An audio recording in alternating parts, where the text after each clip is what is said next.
Barnaby Jones, starring Buddy Ebsen. Also starring Lee Merriweather, with guest stars Robert Foxworth, Lorraine Stevens, Richard Evans. Special guest star Tyne Daly. Tonight's episode, A Gathering of Thieves.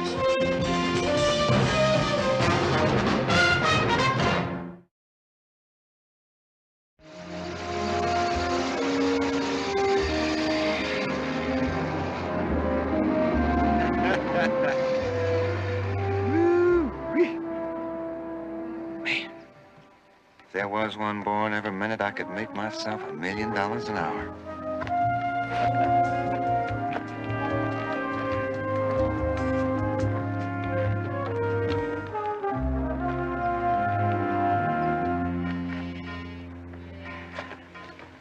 Flower calls the bee makes the honey, Irene just smiles, and we all make money. Now, don't tell me I'm going to be running away with a poet. Well, I'm full of all kinds of surprises. All of them guaranteed to delight and amaze you. How did we do today? We did 14 cash sales and 5 earnest money checks. Okay. How much longer, Whit? I think you can stretch your patience another 3 weeks. It's just that every week goes by, I get more nervous. Hey, now, you can't play a cool hand when you're nervous, baby. Steady. Keep smiling. Building our pot here. We're not going to be greedy. I figure we can be real happy on $500,000. I've never heard of that much money. Well, you stick with Whit Brewer, my little wildflower. He picks up money like a magnet. Say, take care of paying the caterers, will you, honey? I got to get into town and take care of our silent partner. Keep her happy and silent. Do you have to take Madge to dinner every night? No. That's the small town Irene Hopkins talking. You think French Riviera, baby. Okay? Bye-bye.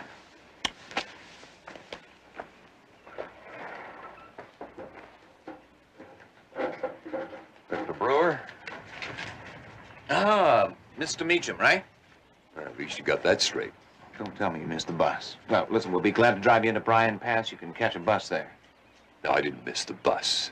I think I missed the boat. I don't follow you. Maybe you better follow me. Right now, shall we? Sure enough. Customer's always right.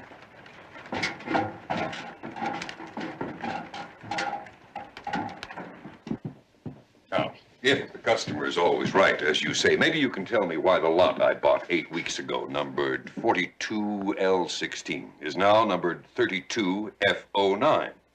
Now, when I bought it, it was lakefront on a hillside, right here. Now it seems to be way back in the boondocks somewhere. You have your sales contract, Mr. Meacham? Right here. And it's very clear. Seems to me you've been serving something fishy around here in between courses of barbecued beef. No such a thing. If there's anything we don't want at Shadow Lake, Mr. Meacham, it's one ripple of unhappiness. Now, I'll tell you what. If there has been a mistake, we'll trade you 2 lots over here on the other side of the lake for the one you bought by mistake. That sounds an awful lot like a bribe to me, Mr. Brewer. Mr. Meacham, I'm really hurt that you'd think that of me. It's more than generous. Too generous and too pat. Just so I don't hurt your feelings any further, I'm going to turn this whole matter over to the state real estate commissioner. Now, wait just a minute. I'm sure we can take care of this whole thing. I think you've been swindling people by the busload. And before I'm finished with you, you're going to wish you were on the one that just left. Oh, Mr. Meacham. Mr. Meacham, now you're just all riled up over some very simple mistake. Now, Look, simple mistakes I would give you away, Brewer. Look, that machinery hasn't moved an inch in the last 8 weeks. It's window dressing. Now, you have no intention of building a lake here, and I'm going to prove it. Shadow Lake is just another shady operation, so save your smooth talk for later on. See if it can't help you slip out from behind bars.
Youngsters and puppy dogs.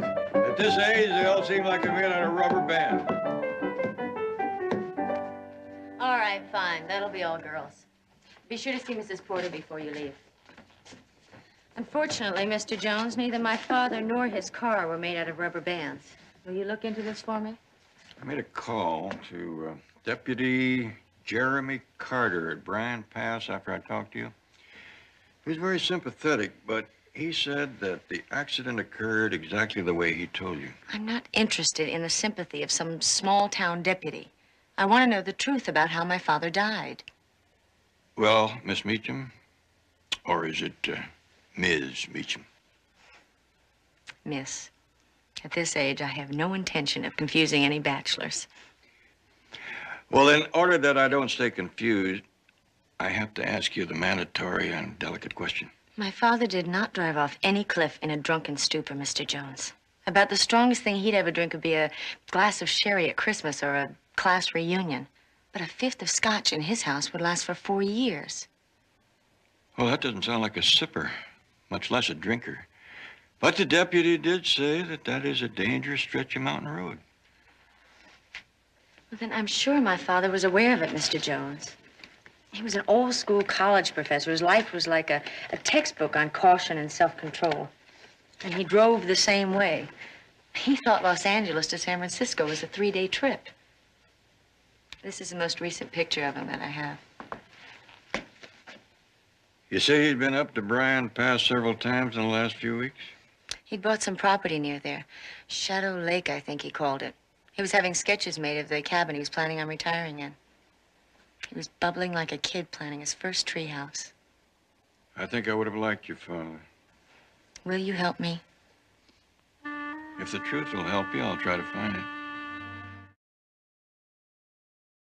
I'm no expert, Mr. Jones, but I've had to haul enough drinking drivers out of Bryan Pass, dead and alive, to know that road is no place for bottle babies. Mr. Meacham's daughter said he wasn't a drinker. I know. I talked to her. You know, I'm sure that girl thinks I'm some kind of backwoods boy who got my badge by sending in box tops. You appear to me to be wearing it very well. Still, she sounded pretty convincing. Well, they say it's an age when fathers don't know what their daughters are doing, and vice versa, Mr. Jones. I tell you, the booze flows pretty free out of those weekend Shadow Lake barbecues. I found a near-empty bottle of scotch in the car. Now, I didn't have the heart to tell his daughter, but Meacham reeked of it. Shadow Lake, that's where Mr. Meacham bought some property. Yeah, it's the best thing to happen to Bryan Pass in about 50 years. You wouldn't be able to show me where Mr. Meacham's property was? No, I can't, but Madge Winston should over at the bank. Hey, there she is. Madge? Hold on there, Madge.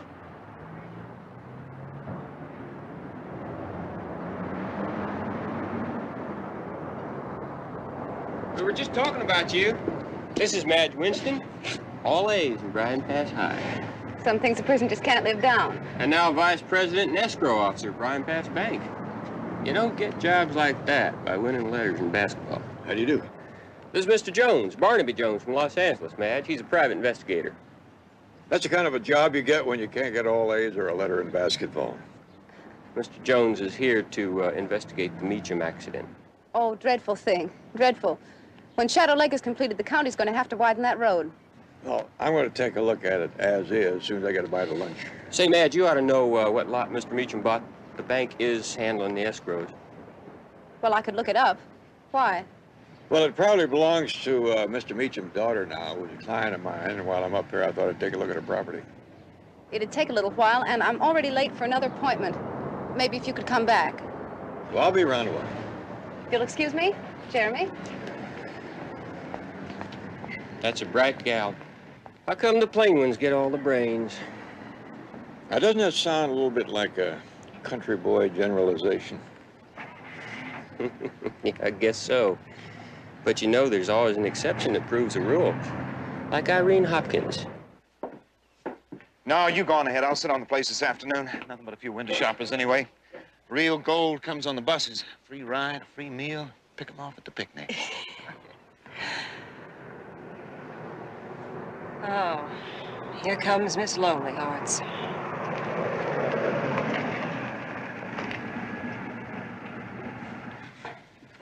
Can't leave you alone, can she? Now, you gotta take the bitter with the sweet. You think I enjoy having dinner with her every night? I don't know, do you? Now, cool it. Our ship's coming in. Now, don't rock the boat. Okay.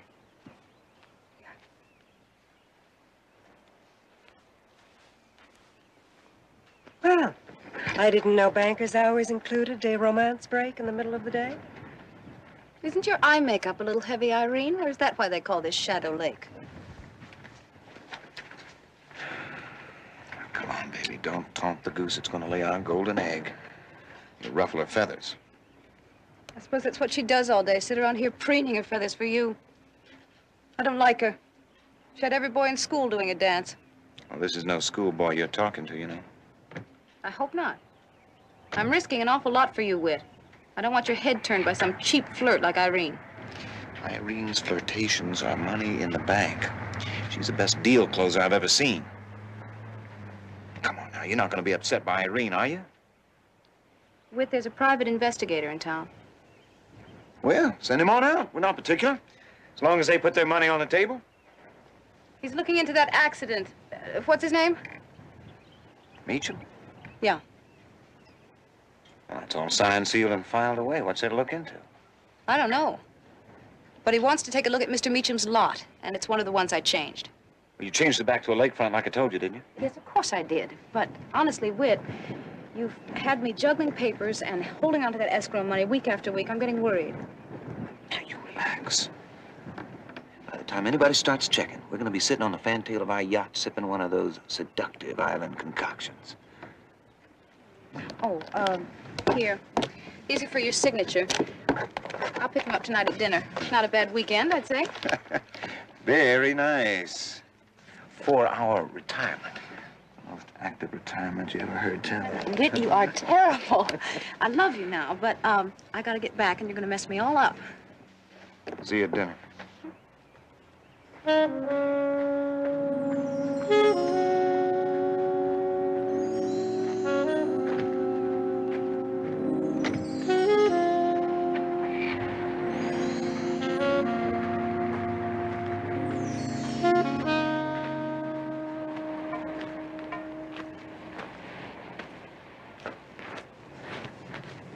I painted it, Mr. Brewer. Yeah, so I see. Keeping things shipshape, eh, Kurtz? I thought it would be better in case anybody got nosy. I don't follow you. I didn't have to follow you, Mr. Brewer. When I heard you and that Mr. Meacham having words and saw you go after him in that pickup, that liquor bottle, I didn't have to follow you to know what happened. I see here, Kurtz, a lively imagination like that could get you into a lot of trouble. You need to worry 1 minute about it, Mr. Brewer. I mean, you promised me I'd be a big man around here when Shadow Lake was finished. Manager, you called it, right? What are you getting at? Well, I keep seeing all this money pour in every weekend, and I figure maybe you could pour a little bit of it my way. What do you call it, Mr. Brewer? A few thousand in earnest money?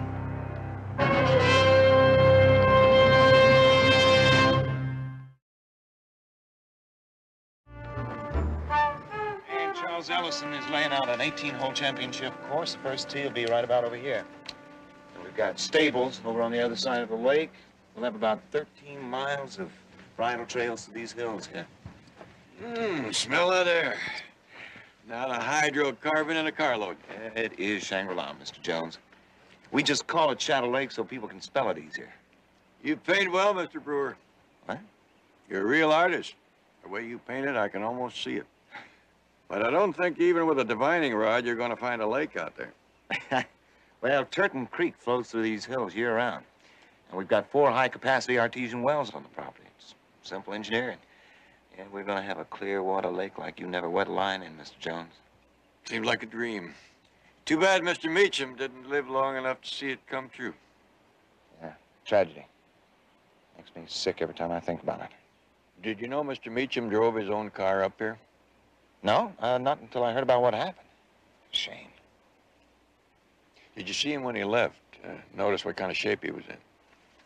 No, I didn't. He might have had one too many. We always keep the hospitality bar open all day, and sometimes people begin to feel their oats, you know what I mean? Mr. Meacham drove up here several times in the last few weeks. Must have been quite an attraction for him, even the way it is. Well, I think Irene Hopkins was part of the scenery he was interested in. Oh, who is she? She's a local girl, a sales girl I hired. Very attractive. A lot of men Mr. Meacham's age take a shine to her. You know, harmless little fantasies. I think Meacham's was a little more serious. You don't say. Is she around? I'd like to talk to her. No, she's gone into town on business. That's where I ought to be. Maybe I'll run into her. Well, thank you very much, Mr. Brewer. Anytime. Come back on pleasanter business sometime, Mr. Jones. Oh, maybe you could point out Mr. Meacham's lot. Oh, yeah. Right here. 42L16. Yeah, here it is. Lakefront, nice level lot, near the side of the lake, convenient to everything. Well, thanks again, Mr. Brewer. Anytime. Well, I may run into you one of these days on the bridle path. I hope so.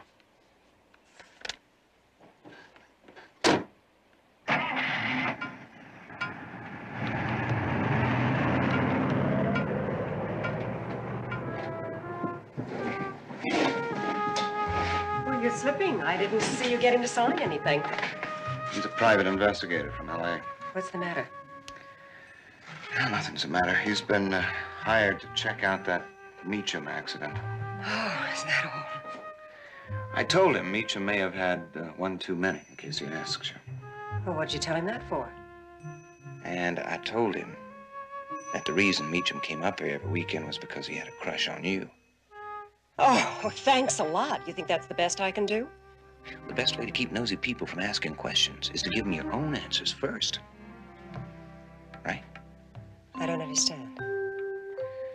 Look, suppose the real reason Meacham was coming up here every week was because he'd begun to catch on to the little shell game we've been playing with those lakefront lots. You think he was wise to us? Well, I don't know.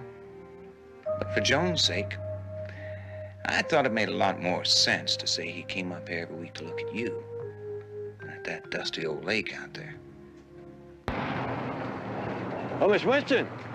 Oh, Mr. Jones, how goes the investigation? Well, I'm kind of a scattergun type of investigator. I let go of a charge of buckshot, and I wander around and see if I hit anything. I hope you don't break any windows. Is there anything I can do? Well, as a matter of fact, it might be. Have you seen Irene Hopkins in town this morning? I kind of like to talk to her. Mr. Jones, the less I see of Irene Hopkins, the better I like it. I count it a lovely day if only I don't see her at all. Oh? I understood she was very popular. If you value that kind of popularity. Oh, by the way, I looked up the lot number of the Meacham property. 42L16, if you're interested. I believe it's a lakefront. Yes, so I understand. Mr. Brewer showed me a map. Did Mr. Meacham pay for that property in full? Well, yes, as a matter of fact, he did. Why? Well, I wondered whether his daughter had to assume any indebtedness in case she wanted to keep it. No, it's free and clear once escrow closes. Oh, escrow hasn't closed yet? Well, we're attempting to close escrow on most of the properties at the same time. It's construction funding. It's rather complicated.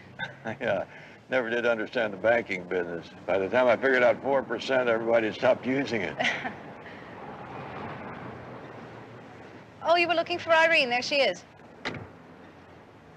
Well, if you'll excuse me, I think I'll spare myself.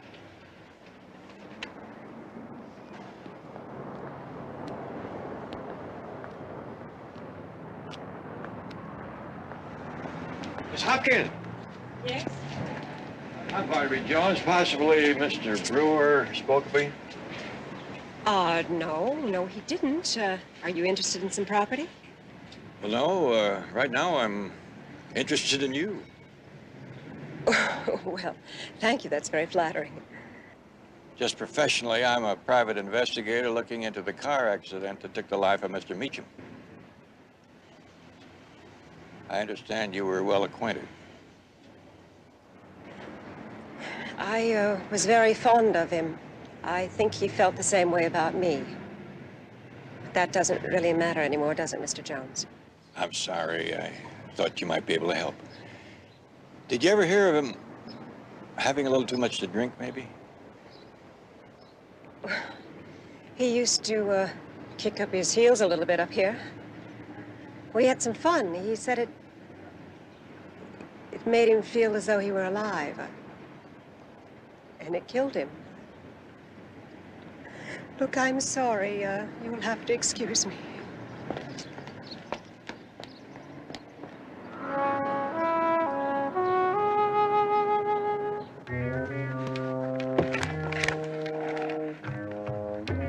$500. I guess you didn't quite get my message, Mr. Brewer.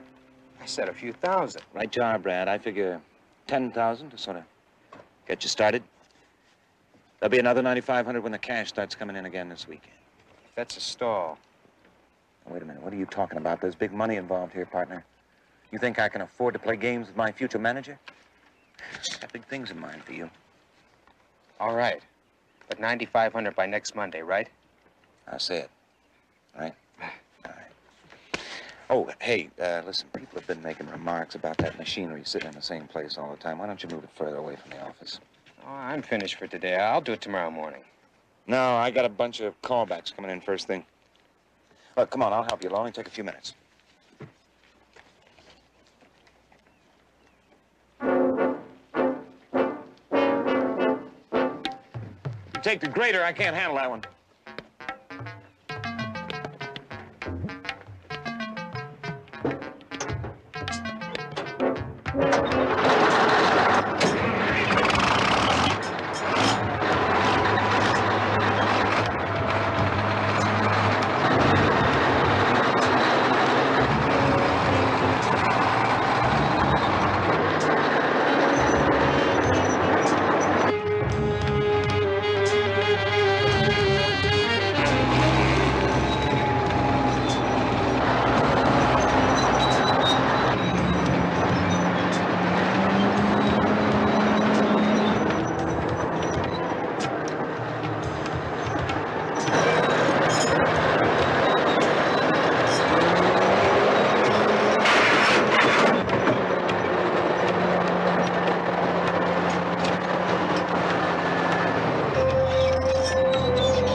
They collect them out here till they get a truckload, and then they haul them away, crush them up, melt them down, and make new cars. Start the whole process over again. That's it.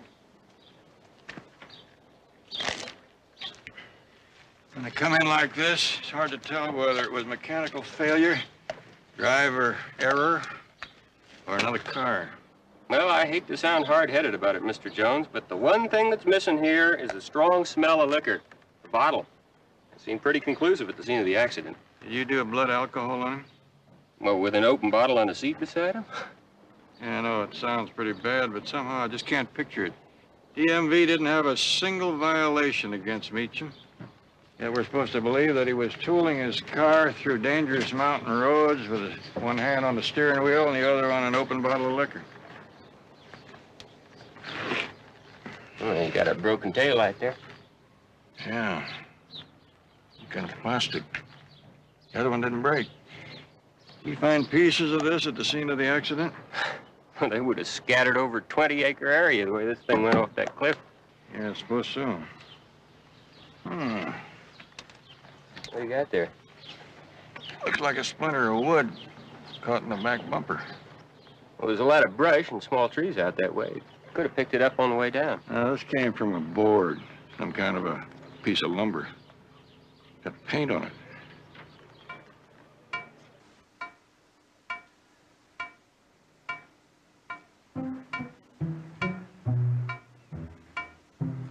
Hey, Mr. Jones!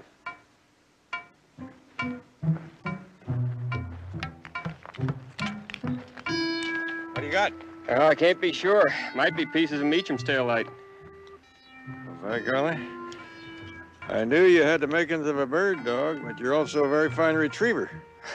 Wouldn't it be too hard to see if these fit on Meacham's car?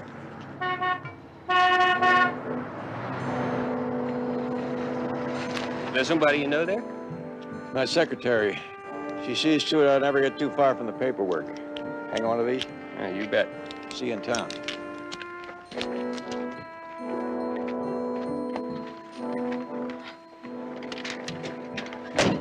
You doing your road work? Yep.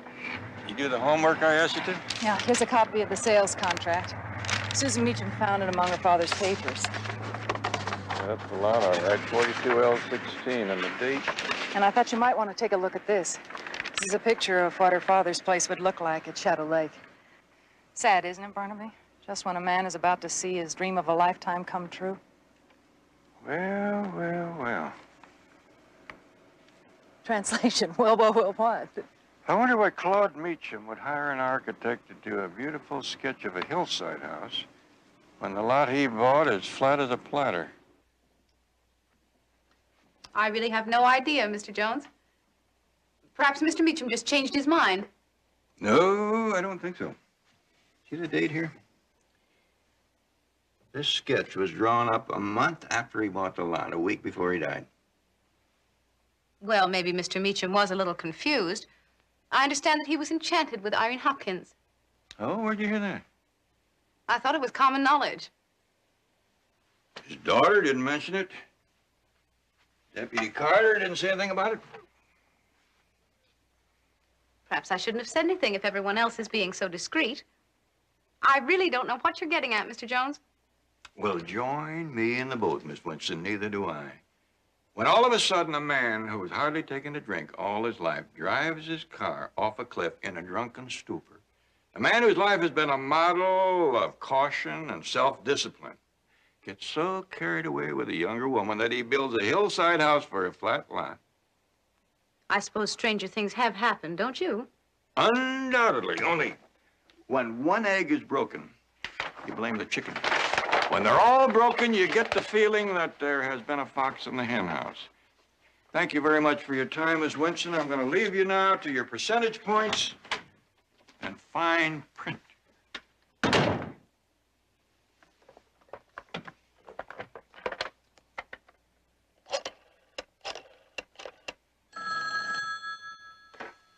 Shadow Lake, Brewer speaking. Hey, slow. I'm only listening with one ear, you know.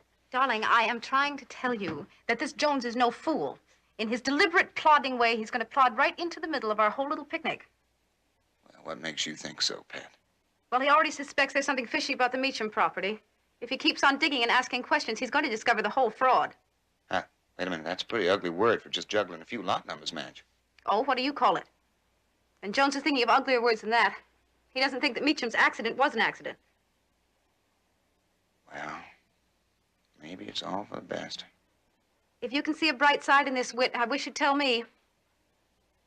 You and me, love, that's the bright side. We're just gonna move our honeymoon up 3 weeks. Now? But, darling... Well, no sense in being greedy. There's gotta be over 400,000 in escrow. That should be enough for a happy married couple to get started on. Like this afternoon. We'll pick up your trousseau on the way. Well, I don't know if I can be ready that soon. The money's all there, isn't it? That was the plan. I'll pick you up at your house this afternoon. What is it? Could be evidence of a hit-and-run accident. Or it could be a murder weapon. Let's go see.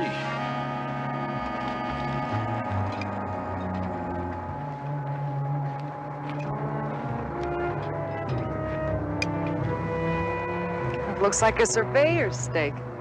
That's what it is. See that surveyor's little metal tag? Somebody's getting awfully careless.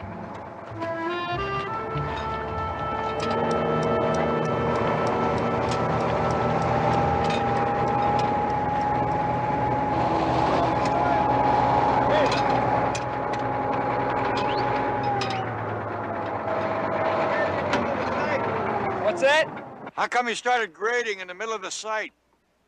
All I know is Mr. Brewer called me early this morning and asked me to come out here and grade this area for him. I mean, for $8 an hour, I'd knock down battleships with that thing. Gonna cost more than $8 an hour to replace these surveyor stakes. It wasn't me, mister. I didn't do none of that grading. I just started widening here. You drive that pickup? No, that's the truck that Brad Kurtz uses. Who painted the bumper? Brad, I suppose. He does most of the maintenance work around here. Where is Brad? Mr. Brewer said that Brad just took off. Then he wanted me to finish this job. I mean, all I know is... I know. For $8 an hour, you don't ask questions. Right. Oh, Mr. Jones. If I'd known you were interested in some property, I would have shown you around. Well, I would have liked to look at the lot just north of this stake. I don't understand. Neither do I, because this is an official surveyor's stake and not supposed to be moved. Somebody bulldozed right over it. Well, accidents do happen, I suppose. Is Mr. Brewer around? No, he went into the city to talk to the people who are designing the new golf course. He'll be here tomorrow. So will I. And in the meantime, I'd appreciate it if no one moved that pickup truck. At least until after the sheriff has had a look at it.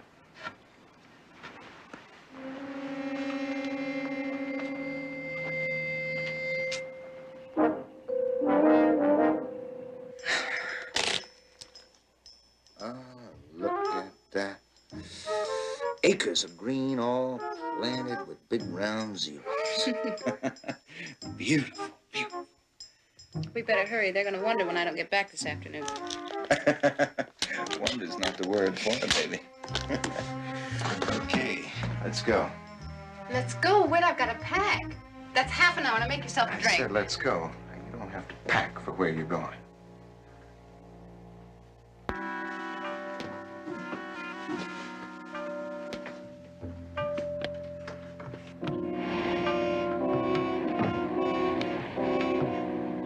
That's all right. You're going to drive. Whit, please, Whit, listen to me. I'll leave Bryan Pass. I'll never come back. Nobody has to know. And get in there. No. All right. Have it your way. 6 of one, half dozen the other. You ready to die?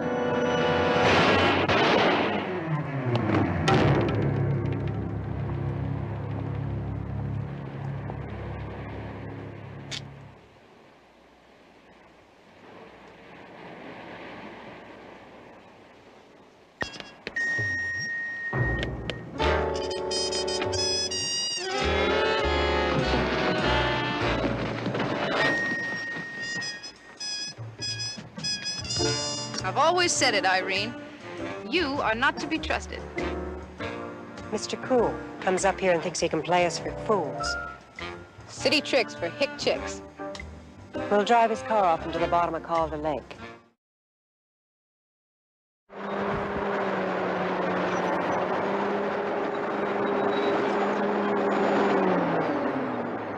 Take a swipe over this way!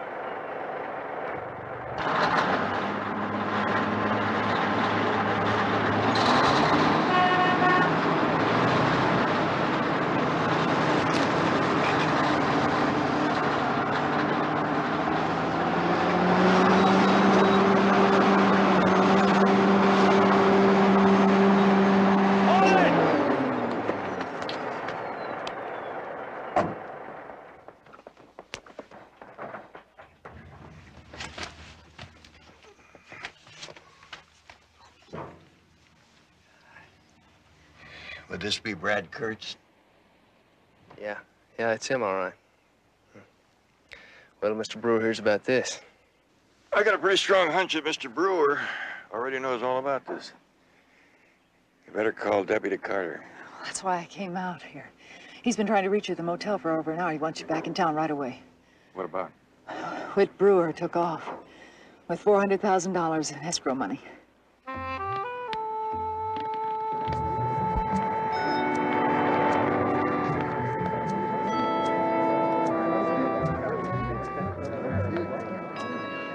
Looks like Mr. Brewer's been a busy, busy man. He's moving fast. How much start? A couple hours. Put out an APB, but there's at least half a dozen small airports he could have taken off from.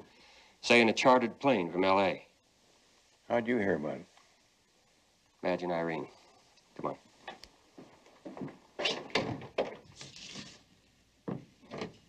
This is Barnaby Jones from Los Angeles. He's a private investigator.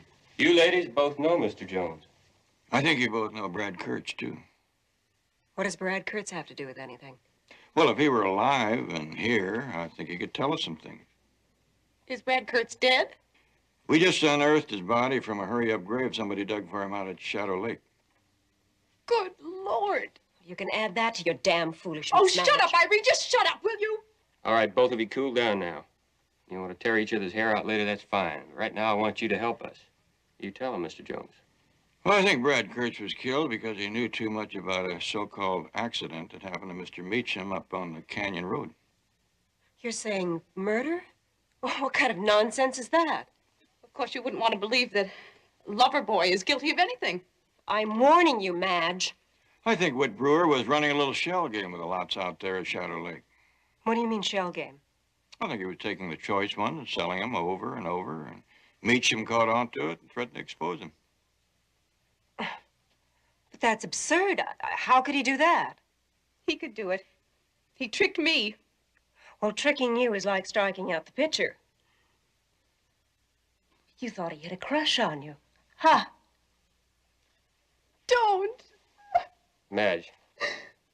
Madge, what time did he call you and ask for the money? A little after 1.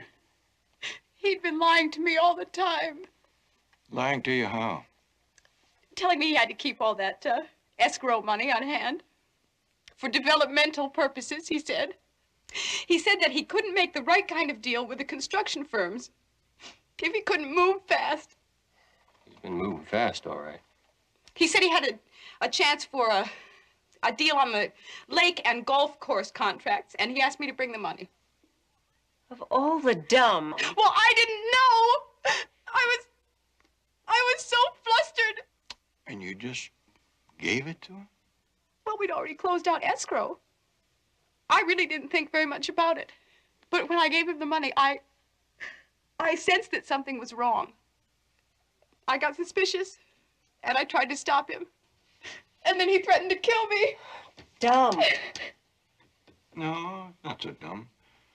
One murder usually leads to another, and then another. Carry on. I want to step out a minute. All right, Madge. When he left you, what was the next thing you did?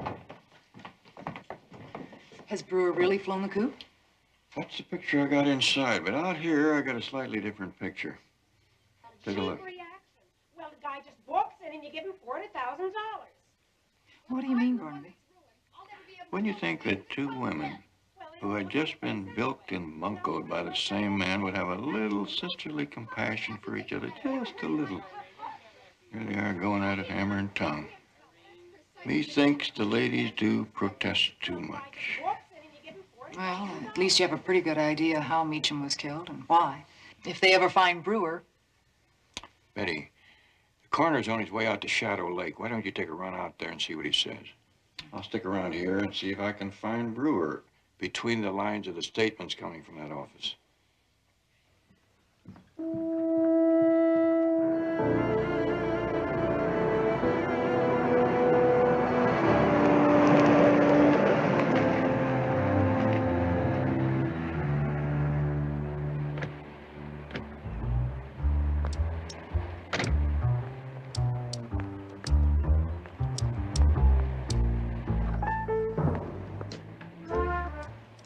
Well,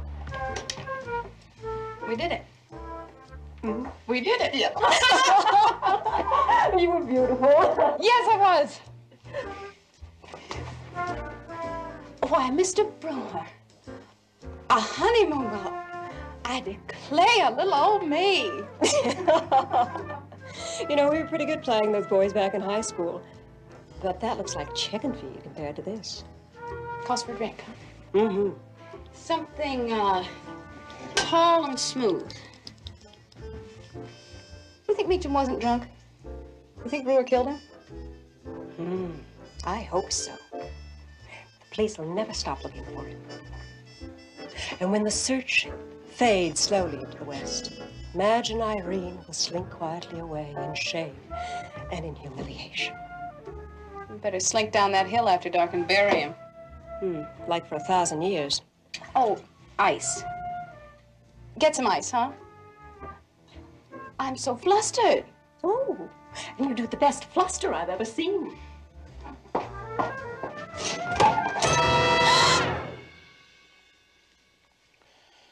All right, kittens. Let's have it.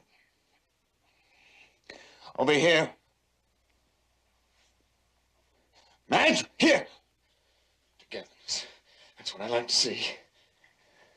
Whit, listen to me.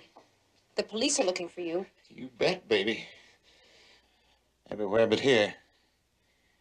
You took care of that all right. You need a doctor. Let us get your doctor. Don't make me laugh. It only hurts when I laugh. But I'm gonna get well real fast.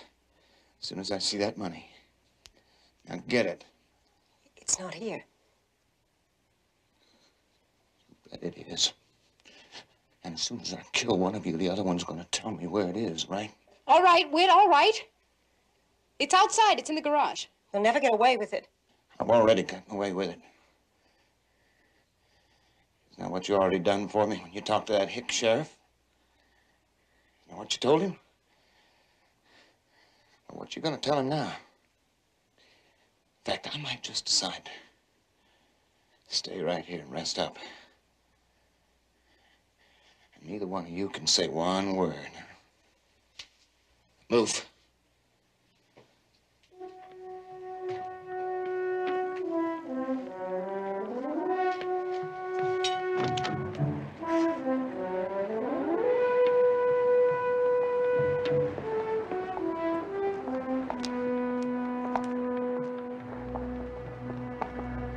Come on. It's inside. You get it. Don't you put your hands on anything but that money while you're in there, you hear me?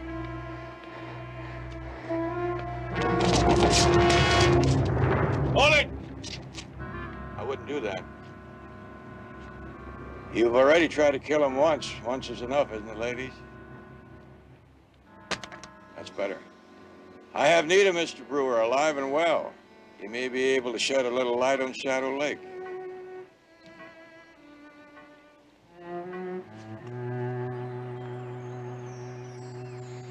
Turton Creek flows through these hills year-round. Together with the high-capacity artesian wells on the property, you're going to have a clear water lake like you never wet a line in. Are you buying or selling? Little of both. I can see why Dad loved it. Who knows, maybe I'll go ahead with his cabin. He'd have liked that. Yeah, I think he might have. Money's all back now and in good hands. As soon as they get the lot straightened out, who knows? Maybe Shadow Lake will finally become a reality. Isn't it something? With a little bit of patience, Mr. Brewer might have become a wealthy man anyway. Yeah, I'd say that. There's room here for an 18-hole golf course, and over there, far side of the lake, a stable and miles of bridle paths going up in those hills. Barnaby. How much did they say lots were selling for here? You're kidding.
hurt, ma'am?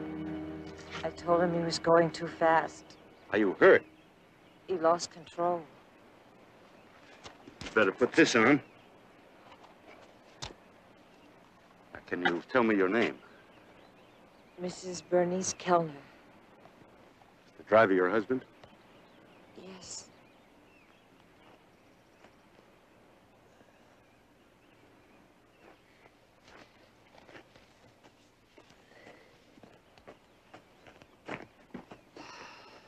Dead. Broken neck, it appears. See if you can reach his coat, huh? Yeah. Woman's his wife. Name's Kellner.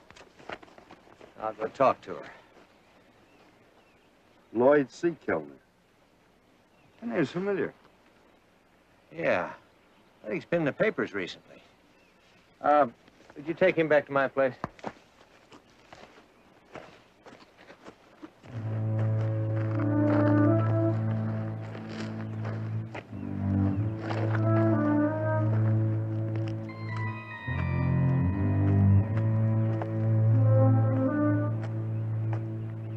Sorry, Miss Kellner. My name is Friels, and I'm the county coroner and a mortician. And if you wish, I could take care of your husband until you make final arrangements. Please.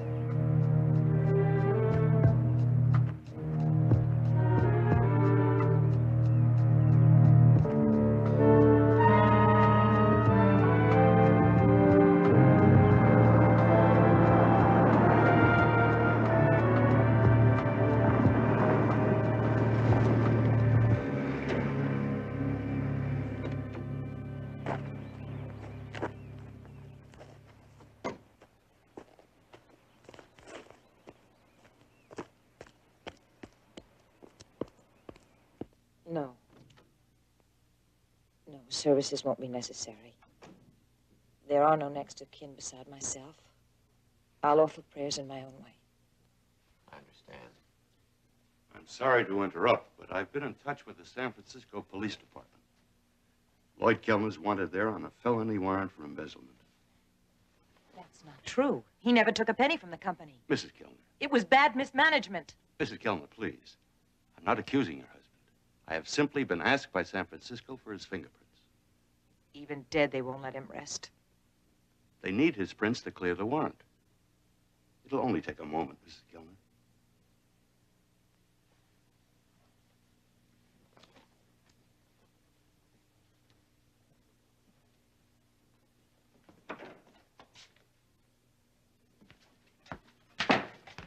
Exactly what did Kellner do? He was controller of some company that went bust until I got from Frisco. Are you handling the burial? Yep. She wants him cremated.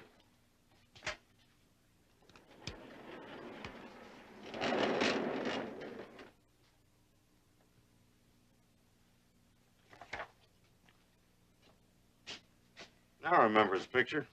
A lot of people lost money when that company went under.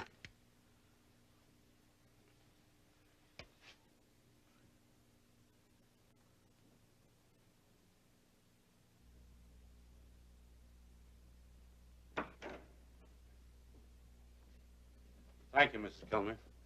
Please accept my sympathy.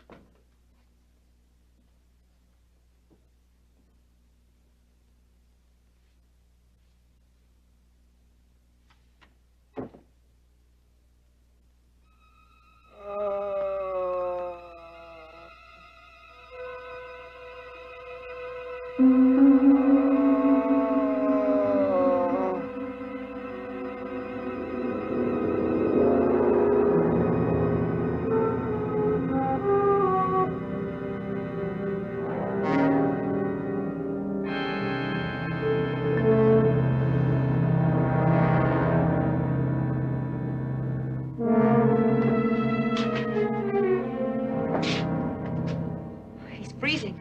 I told you that dry ice was overdoing it. He's fine. Shaking off the effects of the depressant faster than I counted on. He could have frozen to death.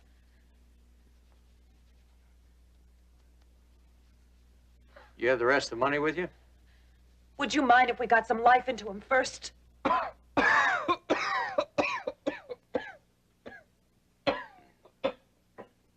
He's coming around. Congratulations, Mr. Kellner. You're officially a corpse.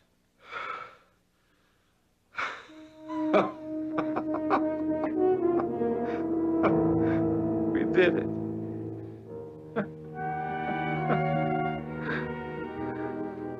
It'll take the federal attorneys months to put all the pieces together. But the total losses are certain to be upward of $60 million. Thanks, Betty. How does a big investment house get away with this kind of manipulation? Simple. Just declare long-term receivables as profits and investors rush to your door. But the recent market crunch proved it was a roller coaster ride for the stockholders. What about that Richard Stamens himself, the company president? Apparently, he took the same bath as the stockholders. He's in personal bankruptcy now. Bad business judgment would be the extent of his responsibility. But his controller, this Lloyd Kellner, well, that's a different matter. With Kellner killed in the car accident, won't proving the embezzlement charge be difficult? And really a moot point now. You see, the stockholders who have retained me as their counsel want some assurance that this Lloyd C. Kellner was not putting away a substantial nest egg during the past 6 months. Evidence points to the existence of a nest egg. Mr. Jones, we want you to find that nest egg. Between 3 and 4 million, you tell me. Based on the false entries already uncovered, we're in that neighborhood. We have a hunch it'll be in negotiable currency. Embezzlement of this kind following that pattern. I suppose if your intention is to run, cash would be the easiest way to handle it.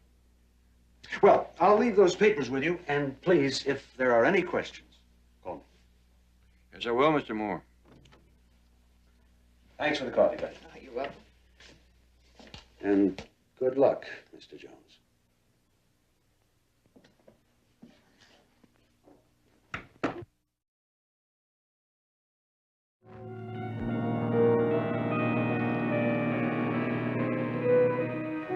What I'm going to miss most is that mustache. How did Stamens sound? Like it's a stall? I'm not sure. Loose ends to settle, whatever that means. How do the contacts feel? Getting used to them. Why didn't you nail him? Exactly when he'd have that money ready. Well, I couldn't say too much over the phone. Said I'd be over there later for a chat. There. Let's see. Wow. 10 years younger. I'm jealous. And such lovely green eyes.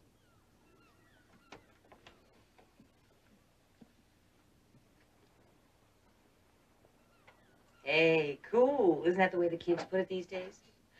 As a married woman, I'm tempted to make a play myself. I'm going to watch you like a hawk when we get to Acapulco. Why can't a woman shed 10 years so easily? That's because you shed them 10 years ago. Ouch. Those loose ends Stamens needs to settle.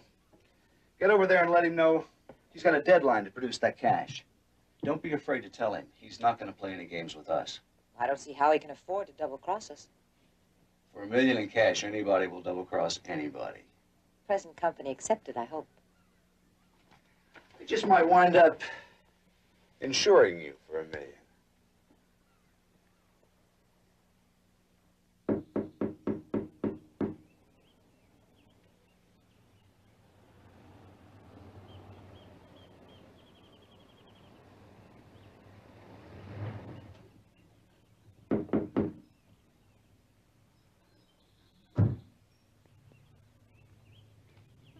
Friels? Yes? What can I do for you? I'm Barnaby Jones, private investigator. Hope I'm not interfering with your work. Oh, no. Oh, of course not, Mr. Jones. Mighty pretty country you got around here. Guess you've had some excitement with the Lloyd Kellner death. Well, Mr. Jones, I already talked to some officials down from San Francisco. Yes, I read those reports. I'll only take a minute of your time. All right.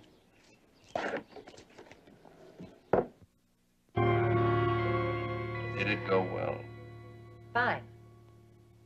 Richard. How's Lloyd's appearance? Could he get by a casual meeting with, say, an old friend? You siphoned $4 million from the company.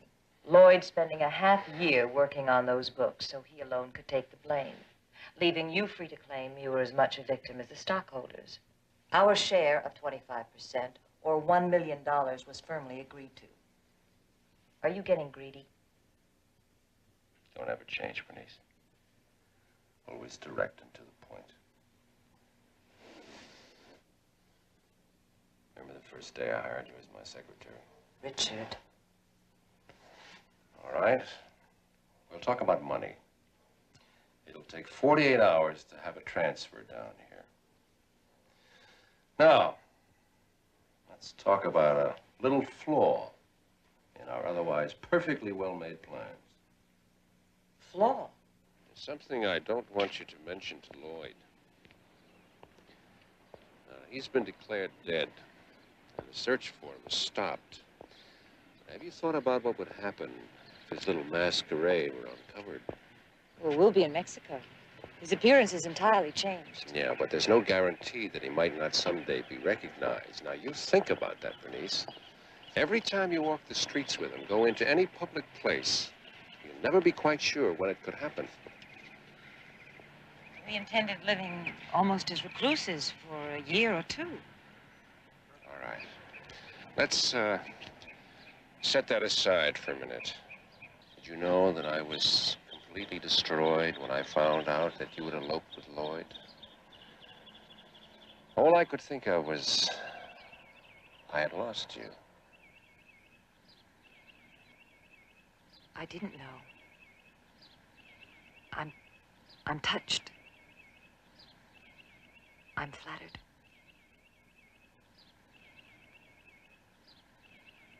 I've often wondered if some feeling for me lingered on after your marriage. Are you afraid to answer that, Bernice?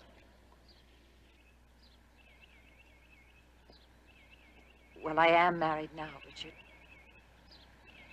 Yes, you're married to a time bomb ticking away. And there's no question it'll explode, only when. This is suddenly becoming frightening. The thought never occurred to me. With Lloyd, you could face prison. Maybe all of your best years taken away from you. With me, there is no hiding. There is no place we can't go. Nothing we can't do. What are you talking about? What about Lloyd? He's been declared dead. Simply think of him that way. A dead man. I've often thought back to how it might have been.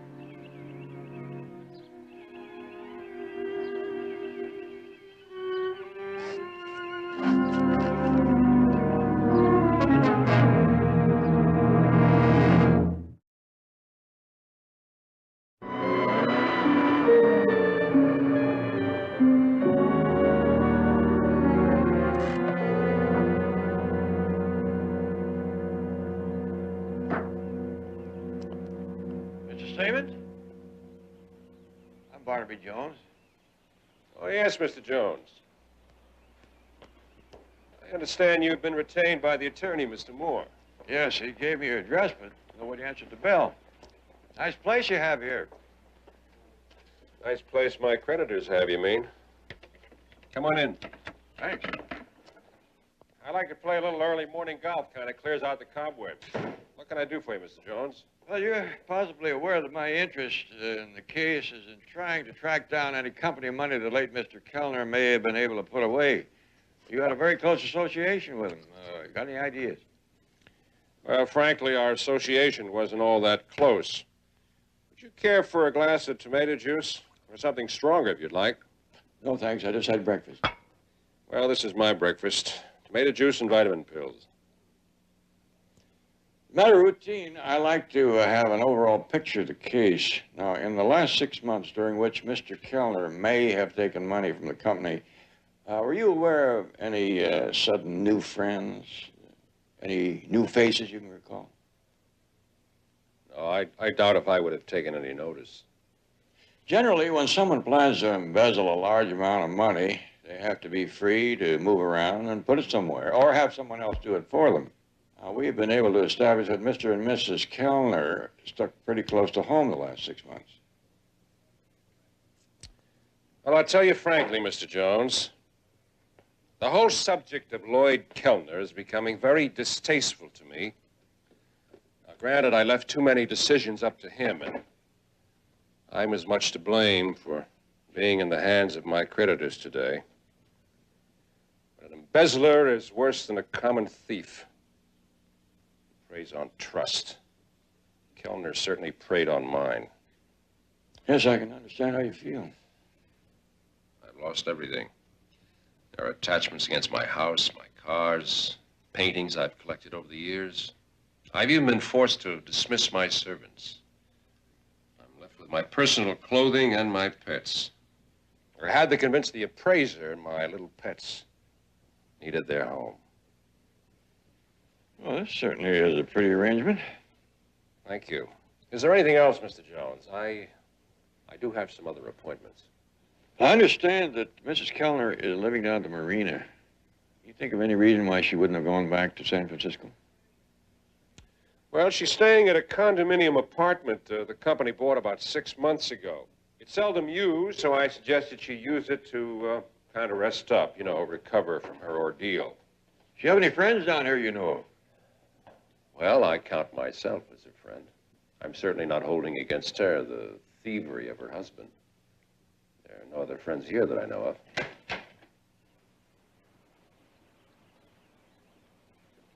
Well, thank you very much, Mr. Stevens. You're welcome.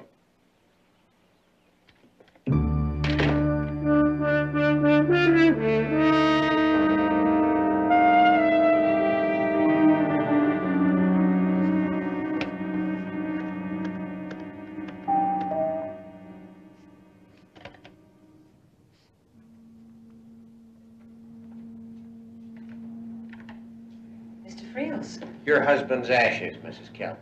What? Please come in. Just a little personal service, delivering the urn to the bereaved wife.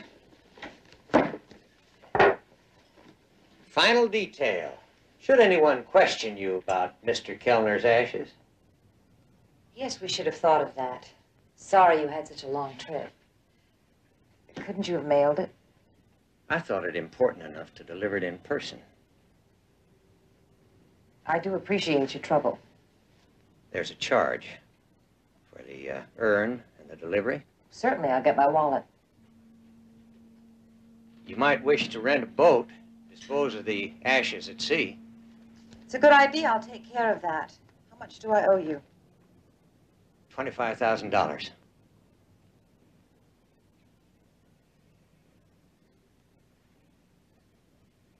So you got a marvelous view.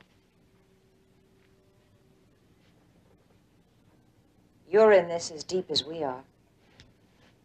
But no deeper than before. I'm a modest man, Miss Kellner. I live very modestly. Now, someone else who smelled millions of dollars at stake might have asked for, say, a whole million. But not me. You paid $25,000. Another $25,000 rounds it out to a nice sounding 50. But what could you do without implicating yourself? At the present time, I'm not sure. But I think you and Mr. Kellner would want to keep me a contented man. I'll try and get in touch with my husband. Might take a few days. I'll drop back Saturday morning. 10 o'clock sharp. That's sufficient time.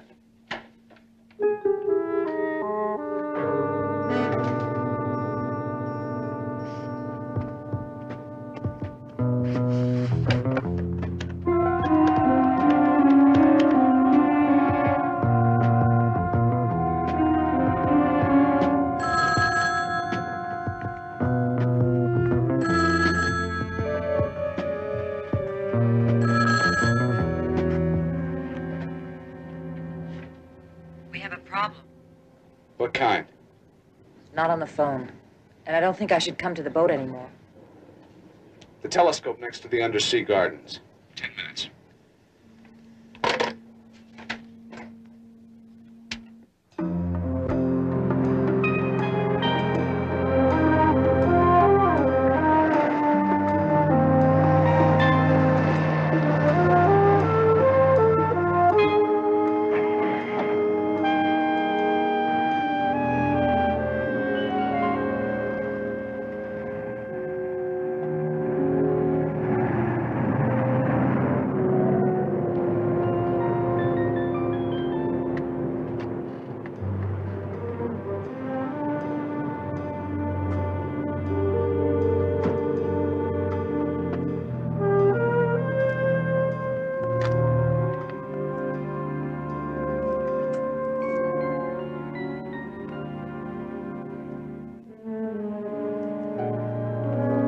Mrs. Kellner.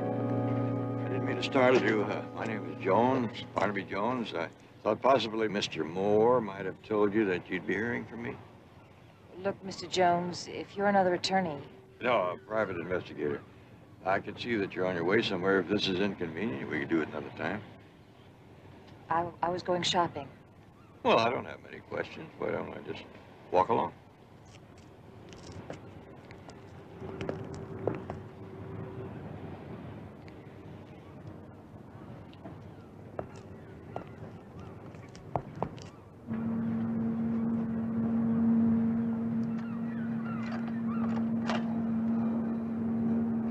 Now, I knew very little about my husband's affairs, but no one will ever convince me he was involved in any wrongdoing. Well, let me say again, Mrs. Kellner, I'm not here to pass judgment on anyone. I'm just trying to gather a few facts. Oh, incidentally, I saw the mortician, Mr. Friels, near your apartment. I suppose he dropped in on you. Yes, he brought my husband's ashes to me. Had a long trip for him. He's very kind.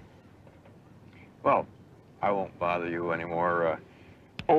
The desert road where the accident occurred, there's some question about where you were headed. To a motel. To discuss the terrible situation Lloyd found himself in. Is there a motel on that road? I drove through there yesterday. I must have missed it. No, Mr. Jones. There was no motel on that road. Lloyd had made a wrong turn.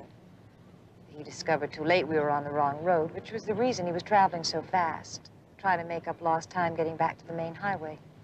I see. Well, thank you very much for your time.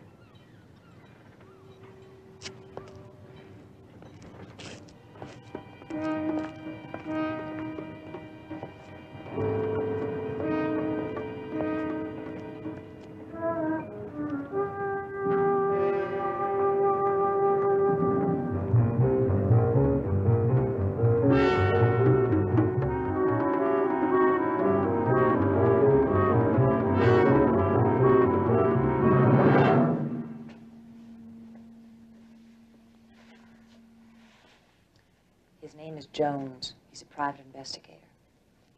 What did he want? What everyone else wants without coming right out with it. Any information leading to that money. He doesn't worry me, but Friels does. Friels called? Came in person. I have your ashes in an urn. The delivery charge is $25,000. What'd you tell him? That it would take time to raise the money. He's returning Saturday morning for it. I'll take care of it.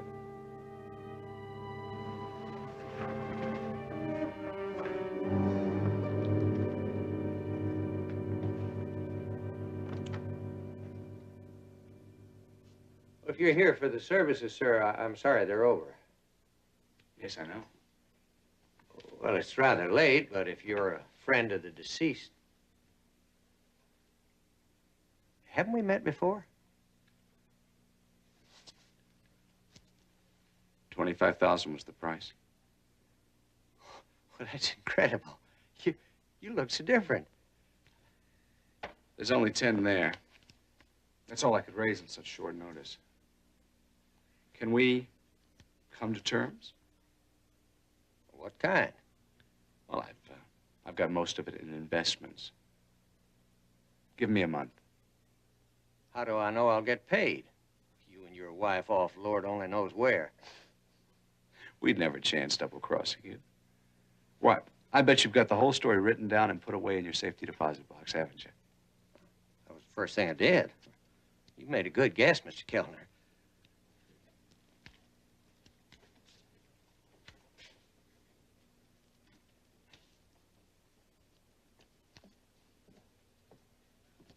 Well, there's 10,000 here, as near as I can tell, but let's be more specific about when and where I'm going to collect the rest.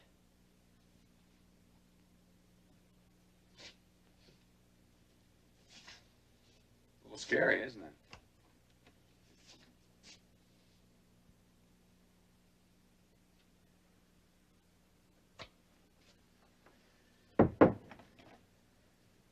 A few minutes in there, and everything you were fits into a small jug. Well, takes a little longer than a few minutes. But let's talk about how I'm getting paid. Well, that's going to be a little complicated. You know, Friels, you'd never win any prizes for lying. Huh? See, that's what you should have done. You should have written out a statement and put it in your safety deposit box. Then you'd have it made. Give. I really don't care about being paid anything more. Oh. Oh, but I insist. And I hope you have a personal preference for cremation.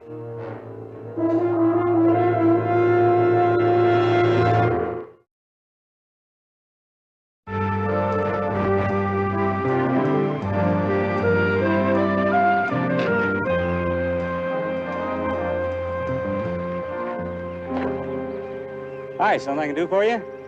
I was looking for Mr. Friel. Well, I expect him in soon. My name's Brooks. I'm his assistant. Maybe I could help you. Well, I wanted to ask him some questions about the Lloyd Kellner cremation, which took place here last Tuesday night. But I can come back in an hour. Well, he should be back by then. We have a funeral to conduct. A cremation Tuesday night? Don't you mean last night? No, last Tuesday. Mr. Kellner was killed in a car accident. They brought him here and cremated him the same night. Well, I wasn't here on Tuesday. I didn't get back from my vacation till yesterday, but we've had only one cremation since I left, and that was last night. Before I left on my vacation, I had this tank refilled myself. It was still full when I got back yesterday, but as you can see this morning, it's down some 20 pounds, and that's just about what we use for one cremation. Are you saying that since your vacation, there's been only one cremation here, and that was last night?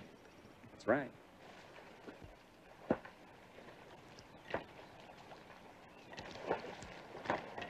Oh, why don't you join me, Richard? It's refreshing. Oh, I get my fill of it nightly. 50 laps before bed. That's right. I forgot. The well-disciplined Richard Stamens. That's right. Time is becoming short, Bernice. I know. I didn't sleep last night. You're not having second thoughts, are you? Wondering how it could be safely done. I told you to leave that to me. Lloyd isn't stupid, you know. He's becoming suspicious that you have no intention of paying. Incidentally, forgive me, but the business side of this, since we're to have a mutual trust here, don't you think I should have your confidence? Is there actually cash? Do you have it in banks? Under another name? Come with me.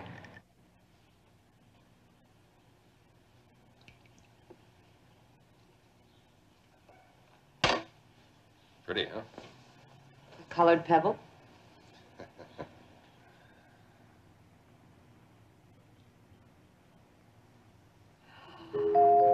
Richard. Oh. It's beautiful. You're looking at the most expensive fish tank in history. Top grade, finest cut. A little over $4 million. The finest quality diamonds Amsterdam had to offer. That's all ours.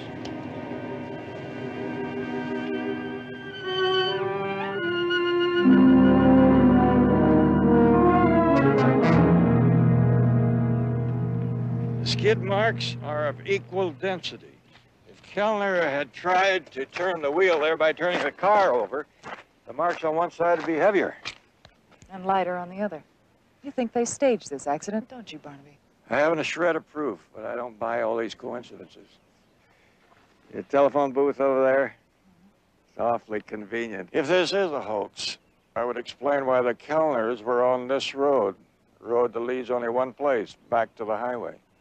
Would explain why Friels said he dropped off Mrs. Kellner in town but didn't know where she went.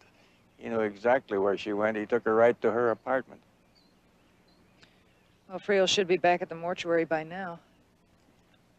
How in the world are you going to confront him? I can't. For me to say Lloyd Kellner is alive, I'd have to produce him. What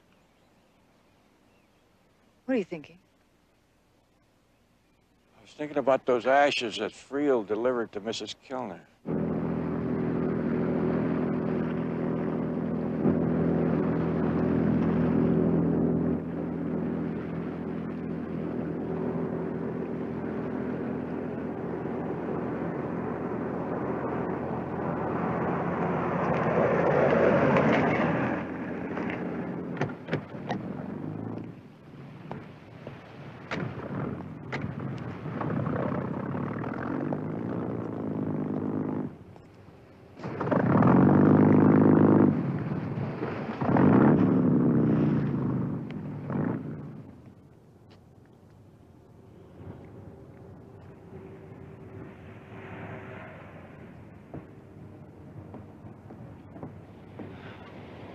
She scattered the ashes at sea?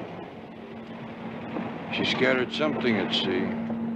Now we just may never be able to prove it wasn't her dear departed. Not a dry eye in the house. I'd like to have been there. It's good I wore a veil. I started to giggle. Heartless witch. We sail at noon tomorrow. Be firm with Stamens. We want a third of those diamonds. Will do. Till noon.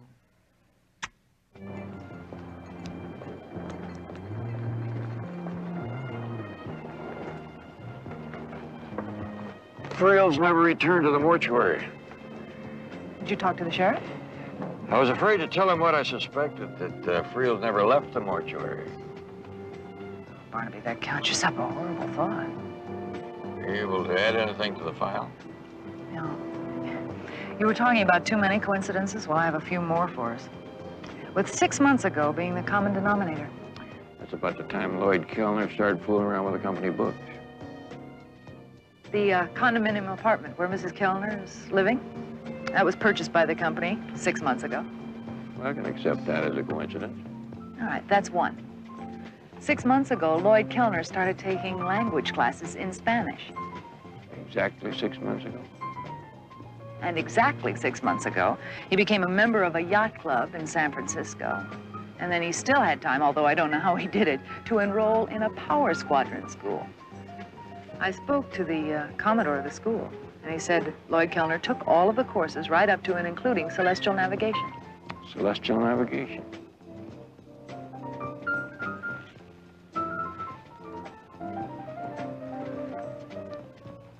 Maybe that explains why Mrs. Kellner chose this marina to get over her bereavement. Richard, I don't know how to answer him. He wants a third of the diamonds, and he wants them now. But I told you what story to give him. The diamonds are matching. They lose much of their value if sold separately. Lloyd wants to meet with you. Fine, but I told you we'd arrange it for Sunday night. He insists on meeting you tonight. He might be getting suspicious about us. Just to pacify him, I think you should at least talk. All right, fine. Where? Do you know Randy's bar? No, I never even heard of it. It's a little complicated getting there, so you better write it down. Lloyd says he's making trouble if you don't show. All right, hold on.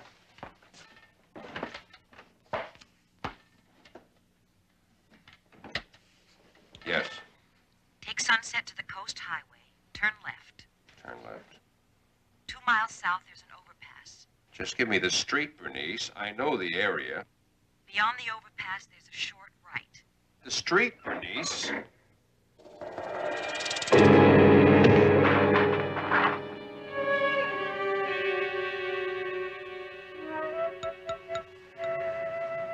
You work real fine. I'll be right over. Good.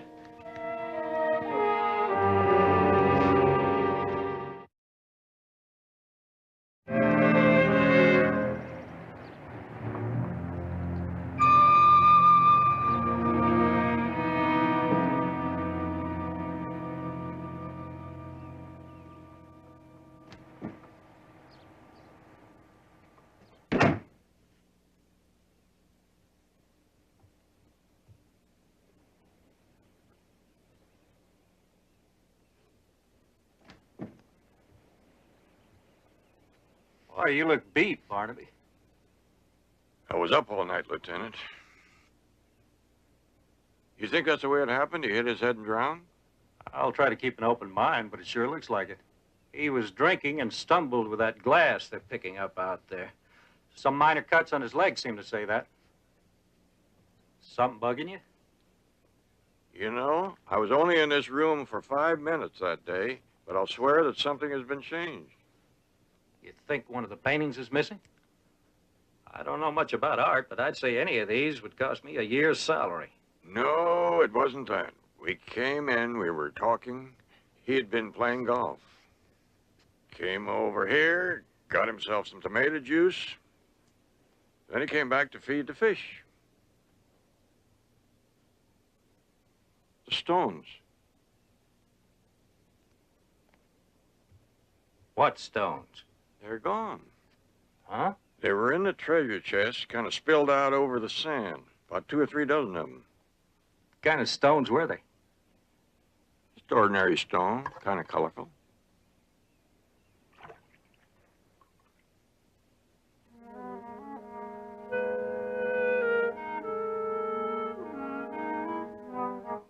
Like that.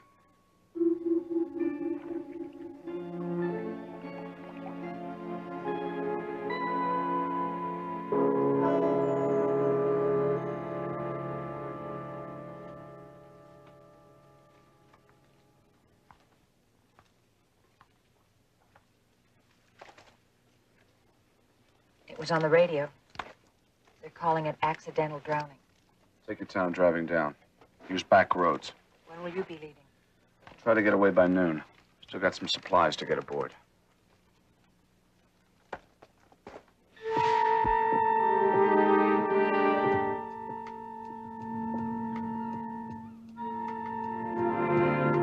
Anybody home?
Invite you aboard, Mr. Jones.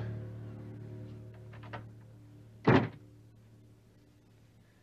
did you find this boat? That's very remarkable. You're much younger than the picture I had of you. How'd you find it? How'd I find the fancy flight? You know, that's a very appropriate name for a boat that's intended to take you and $3 or $4 million worth of diamonds to Mexico.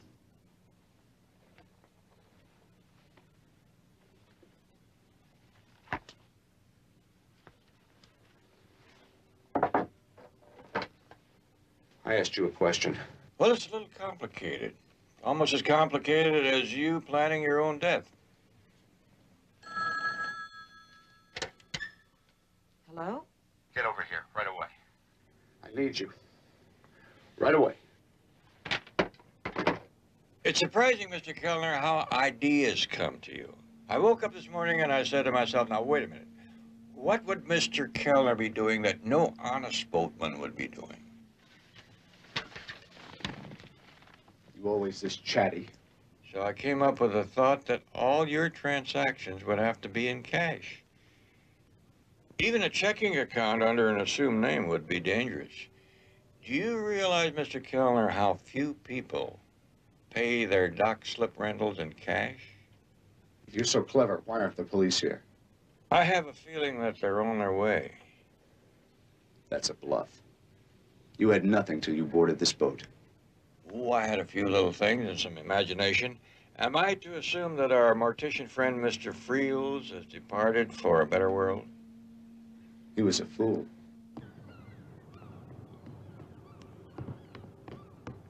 Richard Stamens was the brains behind this, wasn't he? What went wrong? A little dispute about how much your death was worth? Oh, no. Hold this on him.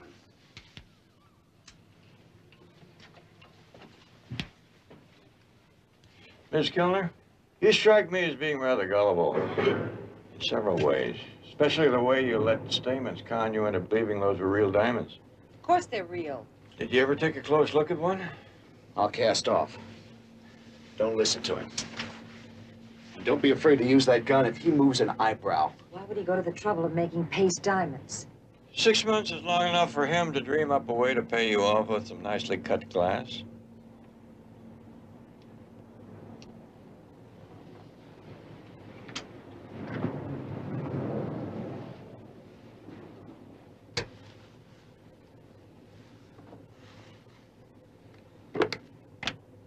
He never expected us to get our hands on them, so why would he play games?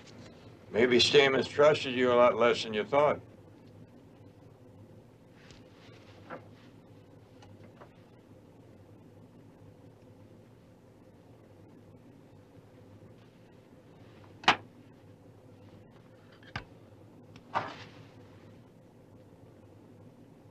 Genuine. What's the point, Jones? Well, one point is time. That could be important here. And two, I wanted to know the location of the stones. I didn't want this case to be over and find out that you had hidden $4 million somewhere. In that case, my job wouldn't be finished. Your job is finished, Jones. Don't worry about it. You folks know how many boats there are here in the marina? Meaning? Meaning that if only 1 or 2% of them have their radios on, the police switchboard ought to be all jammed up. Now, if some of you folks out there listening will just lean on your horns, it'll prove that everything's over for you two.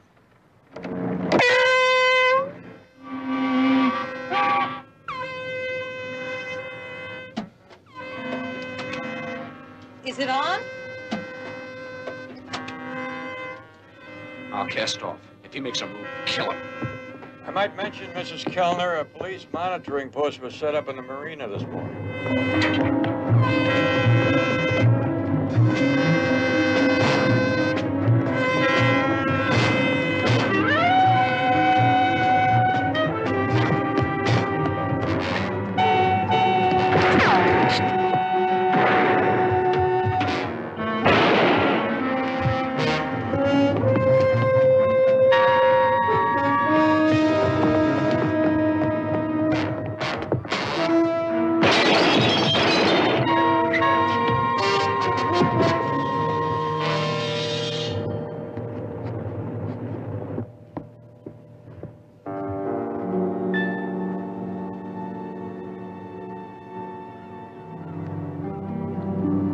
All you did was stumble around. Lucky guesses. If that consoles you, Mrs. Kellner?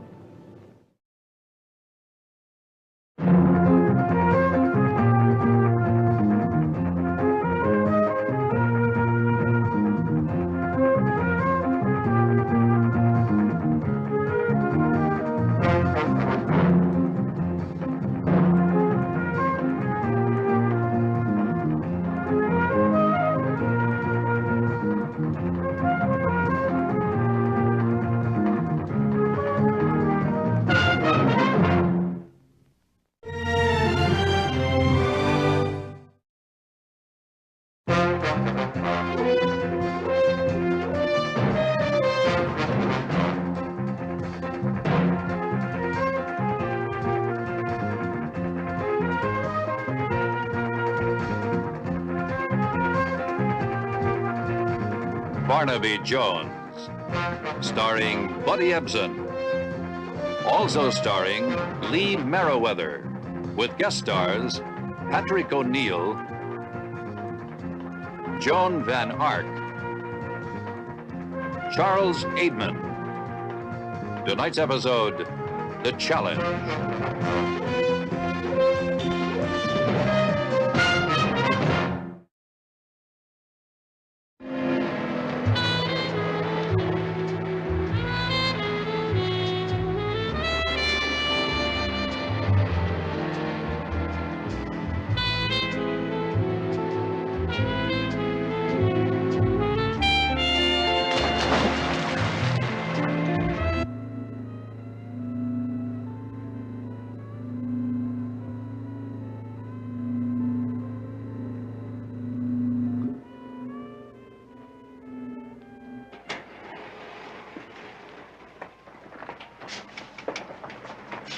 Arnold, please.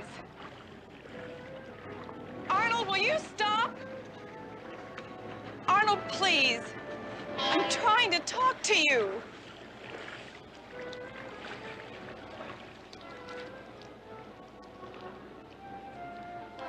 I'm not leaving till you talk to me.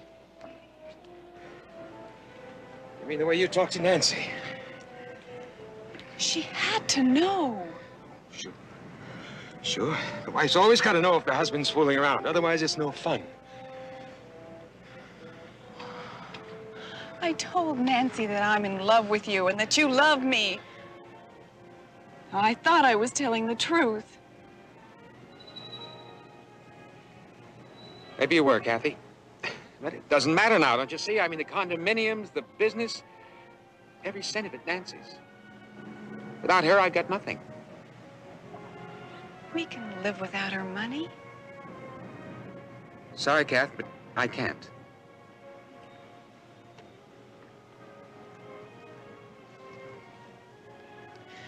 I have to go. They booked me an early flight in the morning.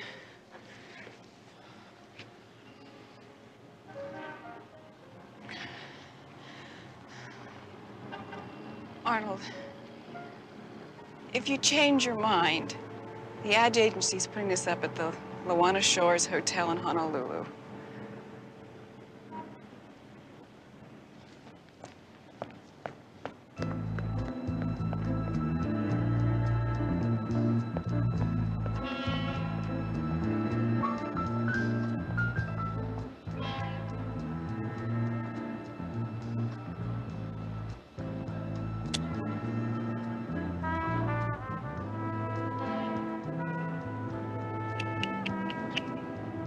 Oh, Mr. Moore.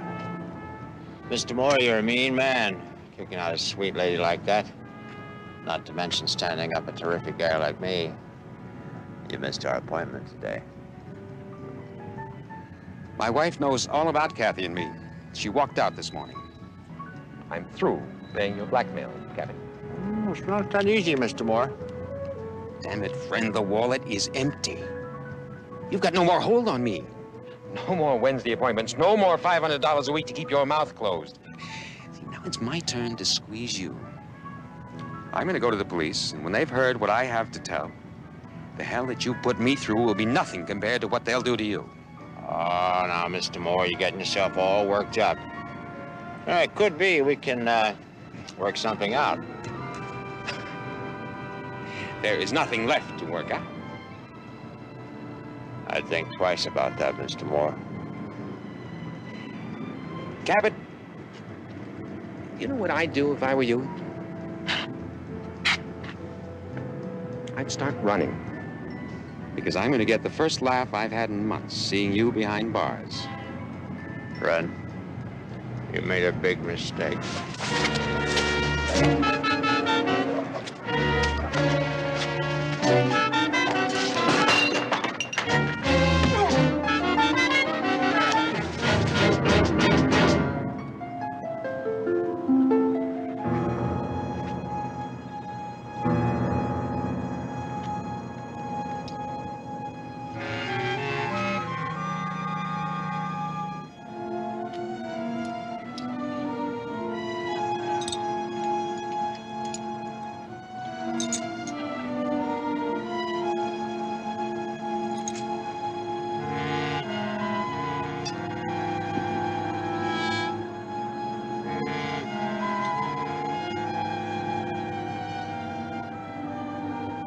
But Arnold's bathing trunks were still wet, Mr. Jones. Did you ever hear of a man taking a swim just before putting an end to his life? Well, now, Mrs. Moore, according to this police report, that may have been exactly what he did. Arnold would never commit suicide, Mr. Jones. He enjoyed living too much. He loved all the good things too much to take his own life. Most of us do. The trouble is, most of us are like me. We can't afford them all. When my father died, he saw to it that I could, Mr. Jones. I loved my husband. I encouraged his tastes. Good food, good wine. Sounds like you think you may have spoiled him. Unfortunately, Arnold had another taste for what he called good company. He wasn't the most faithful of husbands. You sure of that? I suspected it for some time. He even called in the Raider Detective Agency to find out once and for all. What'd they say?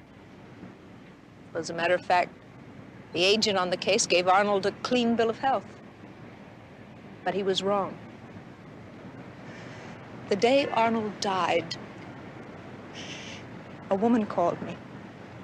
She didn't give her name, but she confirmed everything that I had suspected all along.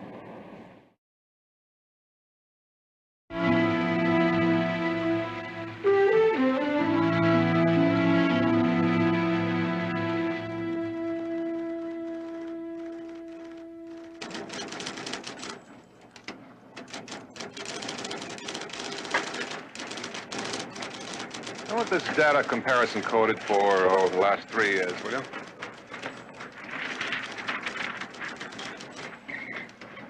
Barnaby!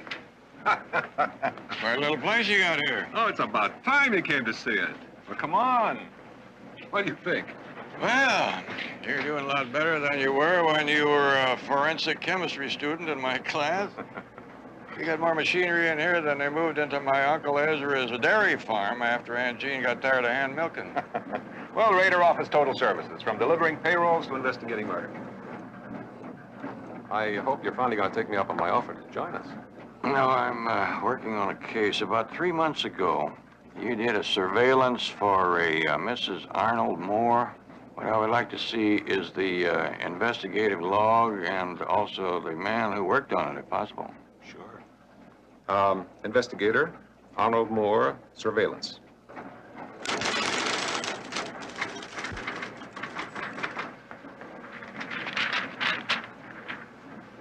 No problem, no. The man you want's one of our best, Frank Cabot. Sour ball, Mr. Jones? Oh, thank you very kindly. Make yourself comfortable. There you go. Let's try my swinging seat.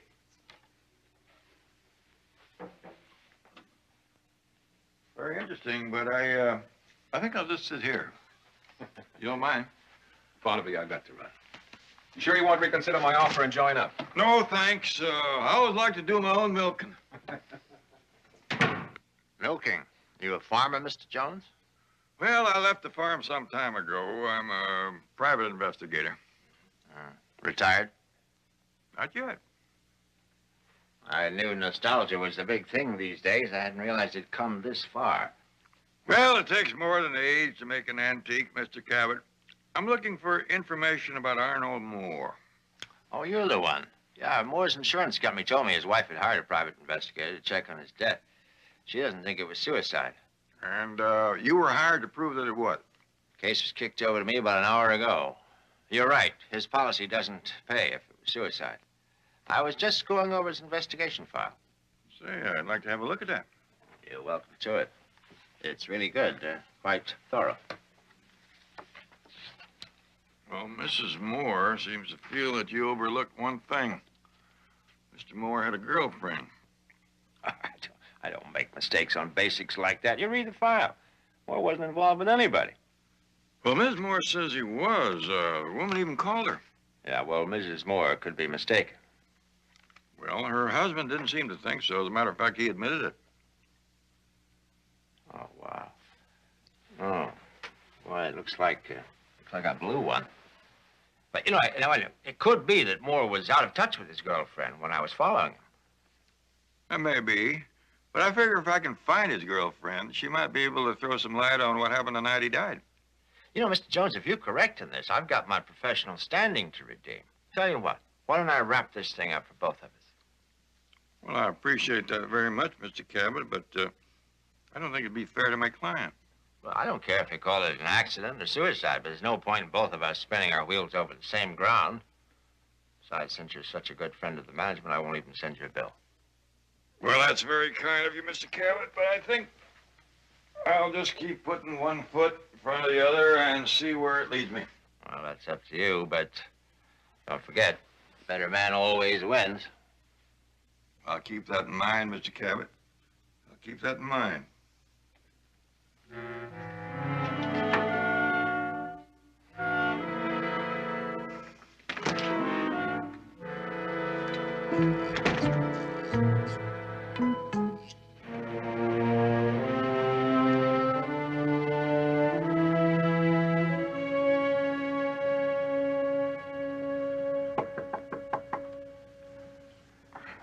Mr. Stevenson? Mr. Stevenson? Oh, what is it, Sheila?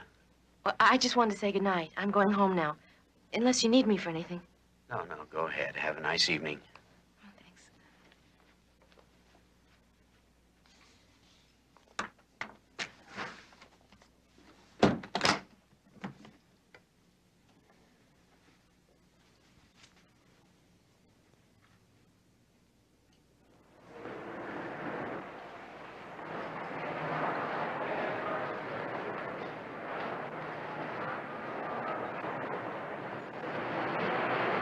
Stevenson? I beg your pardon? Frank Cabot, Rated Detective Agency. We've been hired to look into some discrepancies of Vanguard Investments business affairs. Well, that's impossible. I never made such a decision. Well, it seems that you're the one man your board of directors didn't ask. They're a little upset. The ripoff comes to over $100,000. Mr. Cabot, this is hardly the place to be talking about such matters. Well, we could go back to your office. That's the way you juggled all your accounts, isn't it? What do you mean, juggling? I never did any juggling. No, Mr. Stevenson, you can be honest with me. These cases are always the same. A woman, gambling. You don't know what you're talking about. I'm sure your superiors would consider those stocks a gamble, Mr. Stevenson. A very poor one. How did you know about those stocks? Now, look, I'm not a rich man. When those stocks pay off, there'll be enough to return the money and still ensure my future. I'm sorry, Mr. Stevenson. I know how you must feel, but I have to make that report.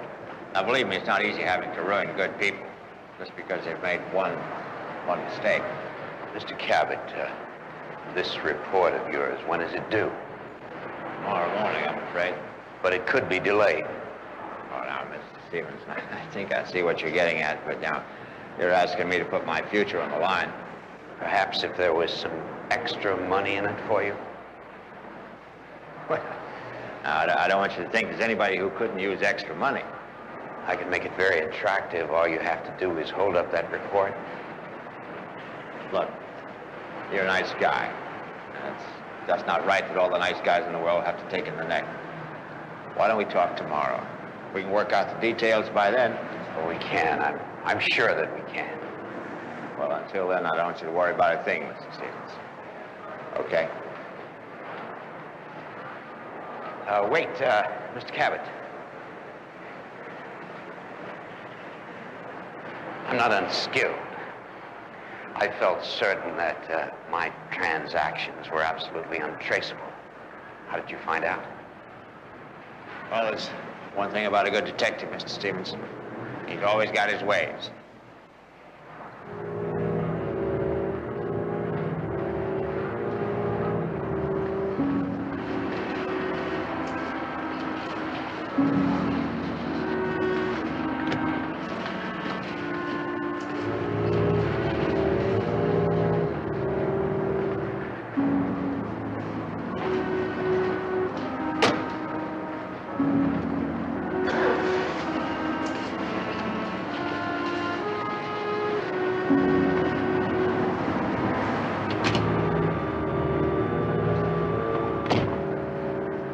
Hooked. You're good. You're really good. We've got it made. Well, not quite.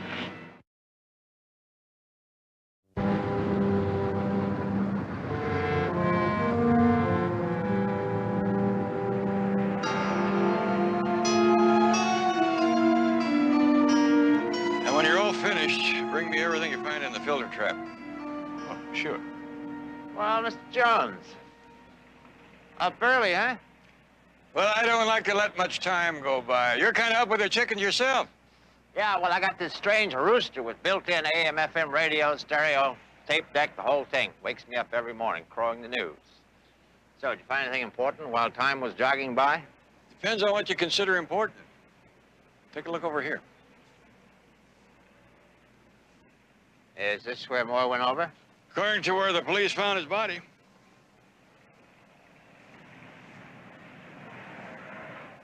Now, why would a man bent on killing himself pick a place like this where he had to fight his way through a jungle? If you ever decide to go over, you want a nice clear runway, is that it? Seems to me this would be a more likely spot. I don't want to puncture any pet theories, but according to psychiatrists I talked to, this might be too easy. How do you mean? Well, the man committing suicide is usually trying to prove something. Now, 9 times out of 10, he'll choose the most difficult way. Then he's got more time to change his mind if he's afraid. You might have a point. Mr. Jones? Yeah. I'm just about finished, but I think I did get everything that was in that filter trap, just like you asked for. Oh, thank you very much. This may be very helpful. Well, they say that the depths of the sea hold many secrets. I didn't know that applied to swimming pools. Well, when you don't know what you're looking for, it doesn't hurt to look everywhere. Yeah, if you say so. Why don't you let me take that down to our lab? They'll do the analysis for you in no time. Well, I don't want to inconvenience you. My lab may be old-fashioned, but we get the work done. I'll tell you what. I'll send you a copy of the report. And since you're such a good friend of the management, I won't even send you a bill.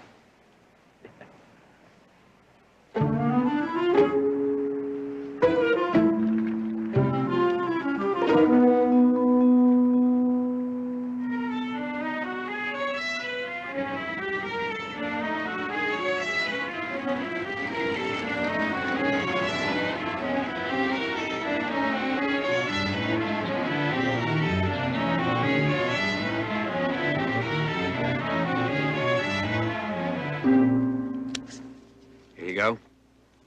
$1,000? All you have to do to earn it is to hold up that report of yours. Well, how do I explain these inaccurate figures in the company's accounts? You give me enough time, and I'll take care of those. Believe me, those stocks will pay off when the market turns around. Okay, Mr. Stevenson, you made yourself a deal.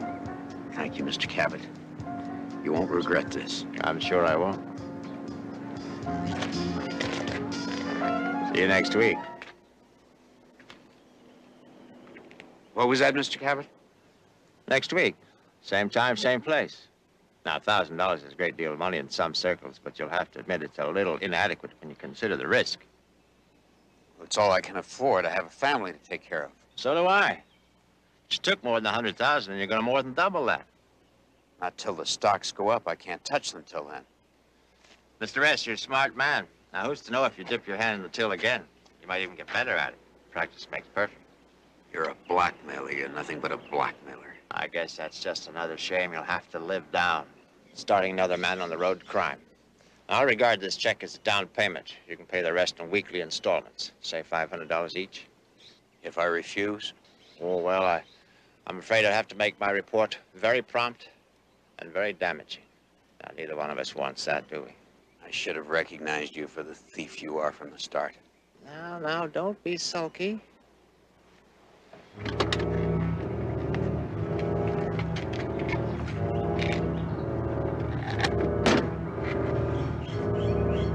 See you in 7 days.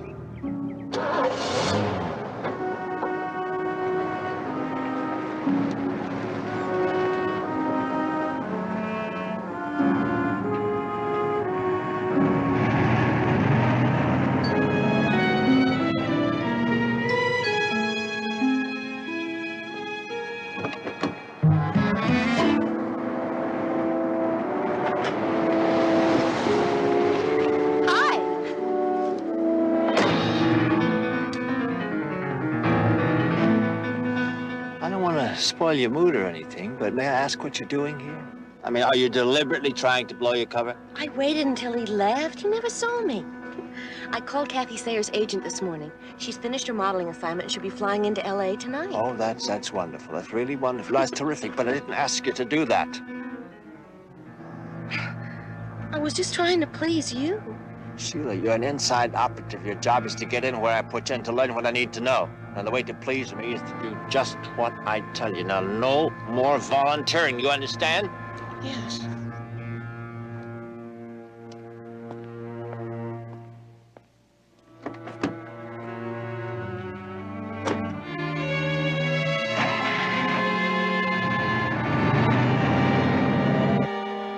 Made out of fired clay, and you see that little smudge down at this end? Just barely. Well, I did some scraping of that and ran a test and turned out to be ash. And what you have me staring at is probably just a broken piece of ashtray? And there are about 3 or 4 more just like it up on the roof next to the pool, and that's where this one came from. What does it prove? Maybe nothing. Depends on how it was broken and when.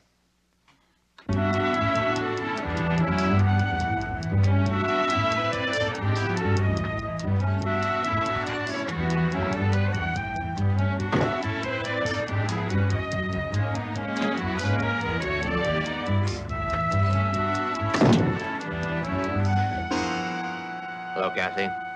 How'd you like Hawaii? Who are you and how did you get in here? Detective, Miss Sayers. I'd like to talk to you about Arnold Moore. Arnold? Is something wrong? Mr. Moore's dead, Miss Sayers. Happened a few days ago. Oh, no. Oh. Sorry, Miss Sayers. I know this must come as a great shock.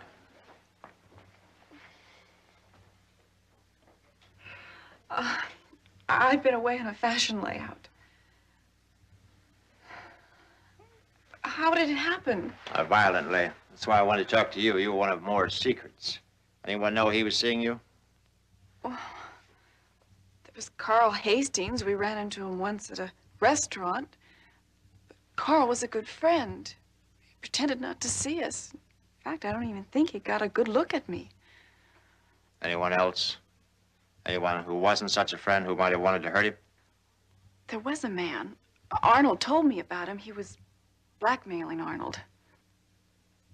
You never saw this man? No, but Arnold did mention his name. Cahill, no. Cabot, that's it, Frank Cabot. Miss Sayers, I think you better come with me. Yes, anything I can do to help. By the way, how did you know about me?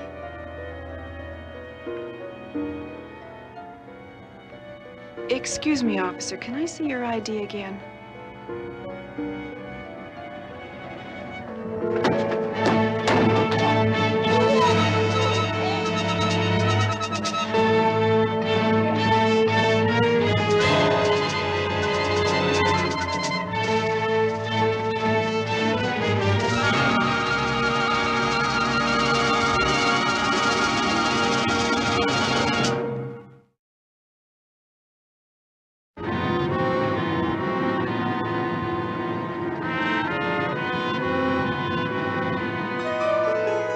That's what happened to the ashtray. Mr. McKay, do you recall exactly when you noticed there was one missing? Oh, I recall, Mr. Jones, I recall.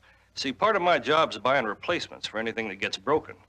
Now, the ashtray was gone the morning after what happened to Mr. Moore. You sure about that? Yes, sir. See, the night before, I'd just finished cleaning the pool area when Mr. Moore came out to swim. Now, when I left, all the ashtrays were there. And the next morning, there was one missing? Yes, sir. But there were no broken pieces I would have noticed. Well, now, if the police sealed off the rooftop within 15 minutes of Mr. Moore's fall, that would mean that whoever picked up the broken pieces of the ashtray would almost have to have been there when he fell. Did you notice any of the other tenants on the roof? No, sir. It's really too chilly for most of our people, except for Mr. Moore. Well, thank you very much, Mr. McKay.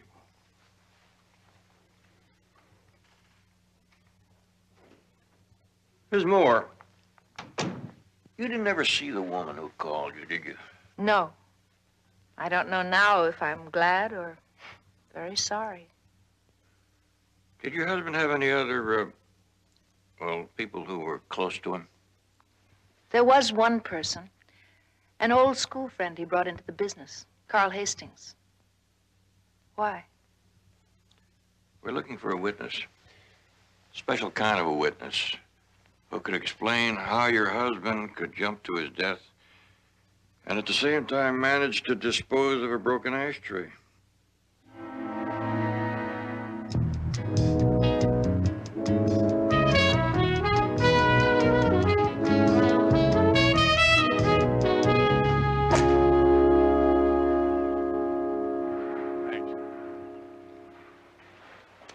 Mr. Hastings?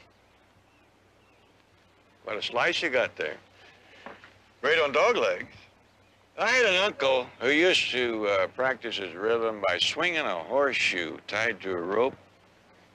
He used to kick himself in the stern a lot, but it cured his slice. I'll try to remember that. Are you Some kind of pro? Pro detective. Your office said I might find you here. My name is Barnaby Jones.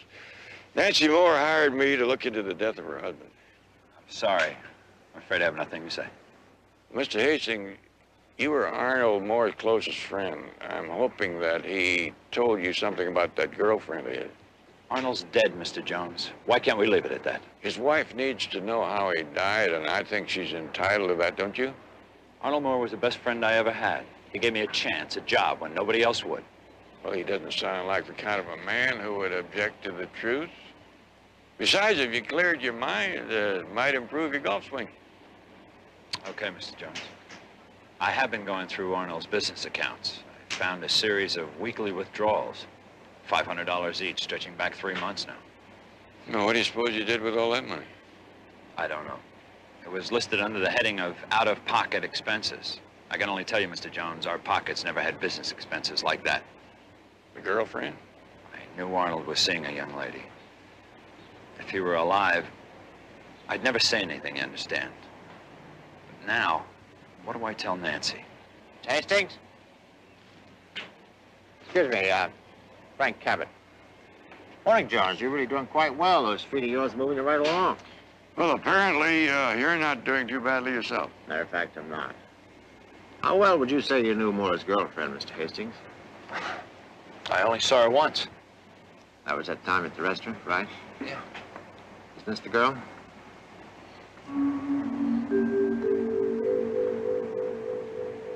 I can't be sure. It was 4 months ago. Lights were dim. I was across the room. Well, take your time. Study her carefully. The hair color's right. She has that willowy look. That's fine, Mr. Hastings. You've been quite a help. Oh, I'm sorry. I take it you haven't found the mystery lady yet. No, Mr. Cabot, and I must admit I'm impressed. No, please. I owe it all to a certain kindly stranger.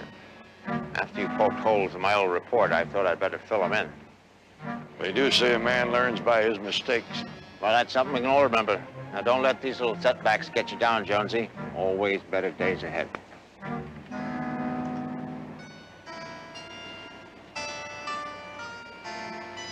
Thank you, Mr. Hastings.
Operator, this is mobile LG1 5699. Give me 555-8442.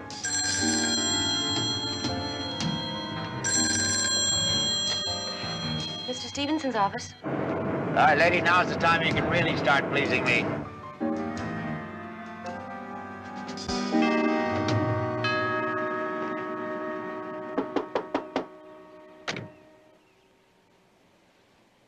How you doing, Jones?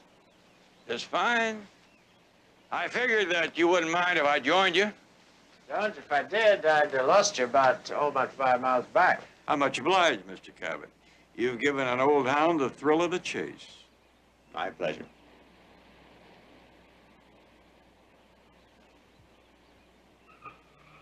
Just who is it that we're not going to find here anyway? See for yourself.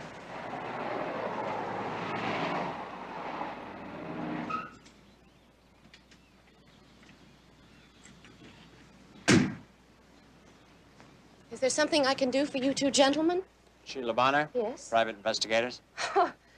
What terrible crime have I committed? We just want to ask you a few questions. All right, come on in. I'm not really feeling very well, but if it's important enough for the two of you to come here. I realize it's difficult when you've lost a loved one. Does this have to do with Arnold? No one wants to bring up any pain, Miss Bonner, but we have to have information about Mr. Moore. The only thing that matters is that he's gone, and I'm alone. Miss Bonner, nothing can change that. No, not now. But if I hadn't called her, if Arnold and I hadn't argued. You argued? Yes, the night he died. I went to see him up at the pool. He was furious at me for having called his wife. I suppose I was just as angry. But why couldn't he see that I'd done it for us? That's how you left it? No, not quite. When Arnold said I'd ruined his life, I told him if that was the way he felt about it, then it was over between us. I was finished. I didn't mean it, but... But what? Arnold pushed me. I hit a table and knocked over an ashtray. Would you believe it? I actually cleaned up the pieces. Why did you bother at a time like that? Well, it's a woman's trick, doing something silly like that. It took the edge off the fight. And it gave Arnold a chance to apologize. Where did you put the broken pieces? I dumped them into the trash bin on my way out. You say Mr. Moore apologized? Yes. Only I told him to forget it. I was finished. I hoped he'd come after me, but he didn't. I just have one more question. You have some very nice pieces in here. Did you buy them yourself? Arnold enjoyed giving me nice things. I guess I just didn't have whatever it takes to turn them down. Did he also pay the rent? You said just one question, Mr. Jones. Thank you, Miss Bonner. Sorry we had to come by. Sorry about everything.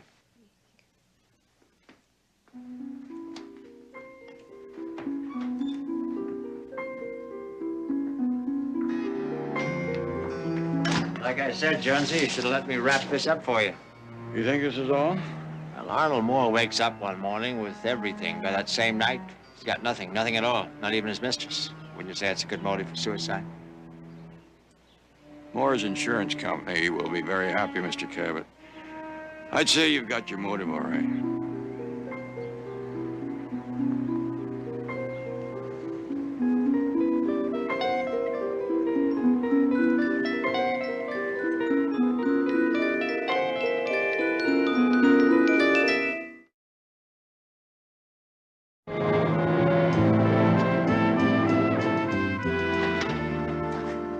I'm sorry I'm late. Any luck so far? You know, Betty, I could have sworn this was a murder. Well, maybe these can help. Arnold Moore's business records. And, well, this is everything that I could find on Sheila Bonner. Arnold Moore and Sheila Bonner. You know, listening to that young lady today was just like reading Cabot's surveillance log. Everything's so pat. She did have all the answers. Yeah, no place to check them out. I can't figure out all these withdrawals. Well, prices are going up, Barnaby. Even with girlfriends. But $500 a week, and as regular as clockwork. What is it? Hey, maybe this clockwork has some kind of a calendar in it. When was it that Mrs. Moore received that report from Cabot? It was 3 months ago, on the 3rd. That's the same week Arnold Moore made his first withdrawal. Now, we know from Hastings that Moore had been seeing that girl for over 4 months. I get it. The $500 withdrawals didn't begin until... 3 months ago. The very same week that Cabot gave Moore a clean bill of health with his wife. You think Moore paid Cabot to keep quiet about the girlfriend? That would sure explain these strange entries in Cabot's log. You think he doctored that? It fits. And so does something else. What? Once the girlfriend blew the whistle by calling the wife, Moore had nothing else to hide. Then he would have no reason to keep paying Cabot. Exactly. And Cabot is not the type who becomes a good loser or wants any witnesses around. What about all the things that Sheila Bonner told you? Sheila Bonner. I haven't quite figured out that young lady. According to her employment record, she worked in a lot of places in a very short time. She once worked for one of those temporary office help companies. Maybe she got the habit. Where did they place her? That list is back here. Here. Raider detective agency. Barnaby, she worked there. All right, Barnaby. Someone by the name of Sheila Bonner was working here as a temporary secretary last year. But we employ temporaries all the time. Did you know that that girl has shown up working at half the businesses Cabot investigated for you since then? They probably worked well together. As you know, a few of our investigators recruit people to work as inside operatives, pay them out of their own pockets. What's this case Cabot's working on now? Vanguard Investments Incorporated.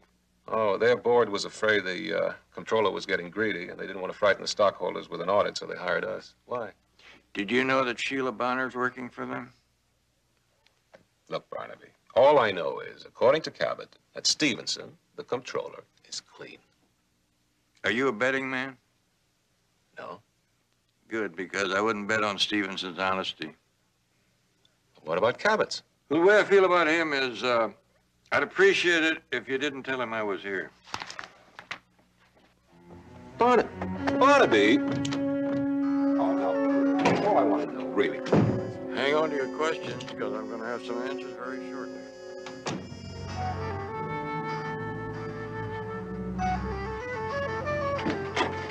Here's that report. Vader's supposed to leave some stuff on his desk for me.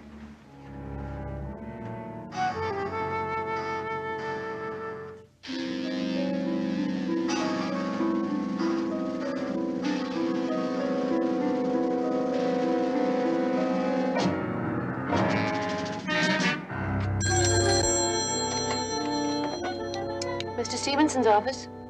Put Stevenson on. Frank, what's the matter? This isn't a question and answer session, Sheila. Now put him on.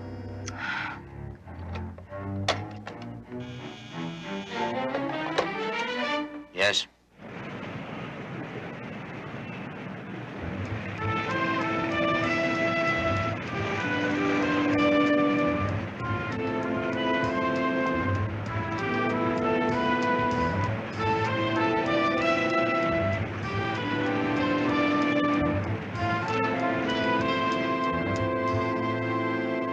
I told you, Mr. Jones, Mr. Stevenson's left for the day.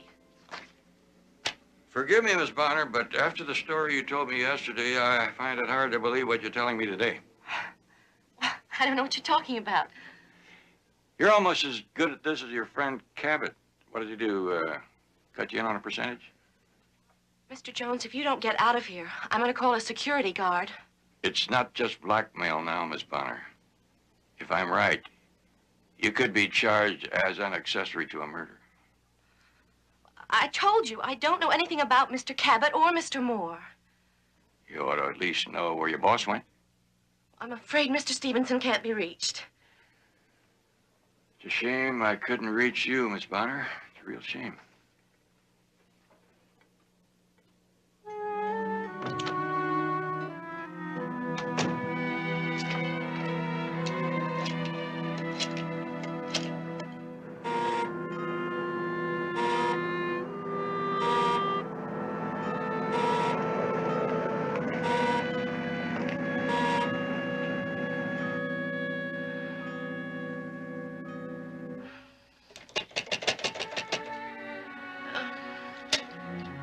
Judy, will you please take Mr. Stevenson's calls?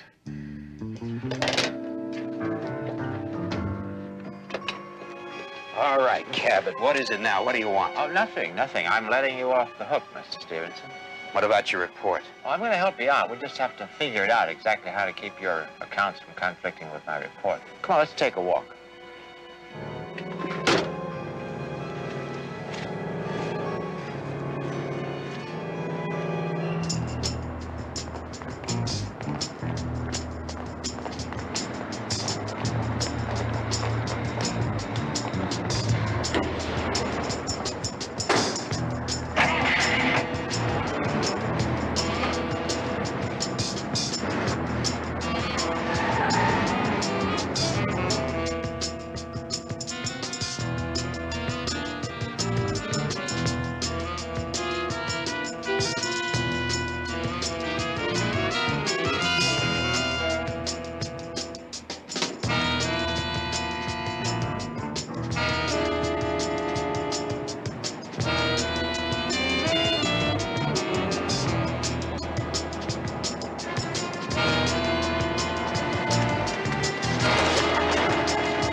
Best cover-up would be to blame the whole thing on a bookkeeping error. Say that the money that's gone never really existed. Now, if your report could back that up. Stevenson? That's as far as we go. Well, what are you doing? Sorry. I have a delicate situation. You're a weak man.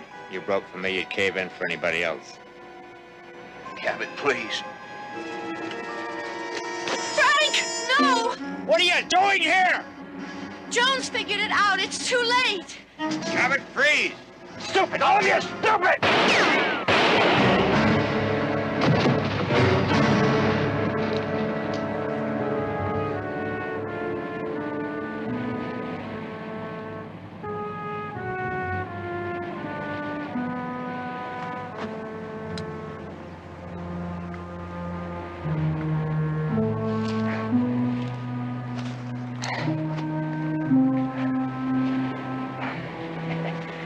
Seems I was wrong for once, Jonesy. Better man doesn't win after all. Let's go, Cap.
Barnaby Jones, starring Buddy Ebsen.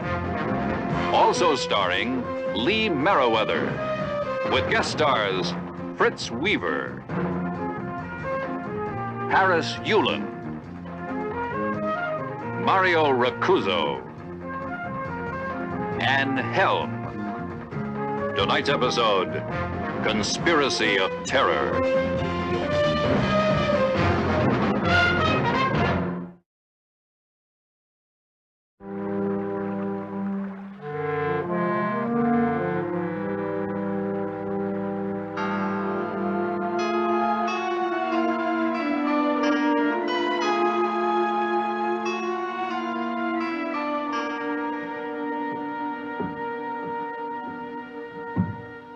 that's the story. I had no real insurance. Nothing. Nothing for Helen and the kids. So it wasn't tough for me to say that Charlotte Sheffield and I were having an affair. And that I killed her in a fit of anger. But now you say you didn't? No, Sheffield killed her. I was dying. I had nothing to lose. But Lauren Sheffield promised me that if I took the blame, he'd look after my wife and children. Riley, you know very well that you don't need me for this. If you call a press conference, you'd have your story in the headlines by morning. No. I don't want that. Mr. Terrence, the cons here say you can be trusted. Your book, 7 Death Row. Yeah. You treated those guys right. You gotta promise me you'll do this for me, too. I'm listening.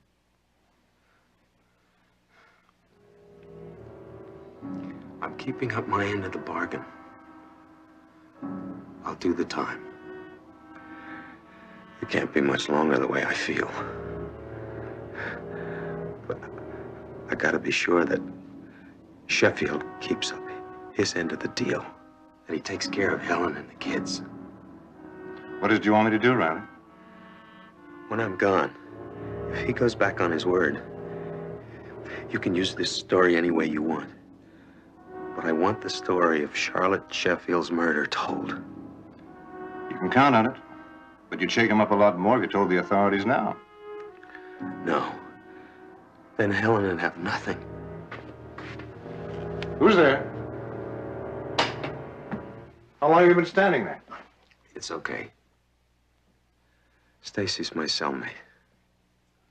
Yeah, I just come to tell Riley that he's wanted down to radiology. Didn't mean to interrupt anything. We'll talk again soon, Riley. You will do what I ask? Sure. Thanks.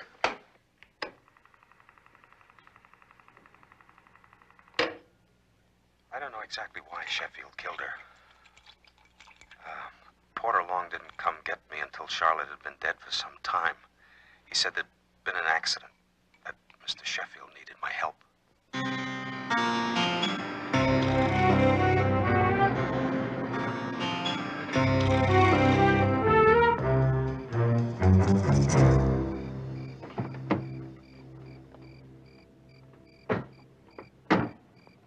Lauren, let me talk to him first. Why? I have an idea.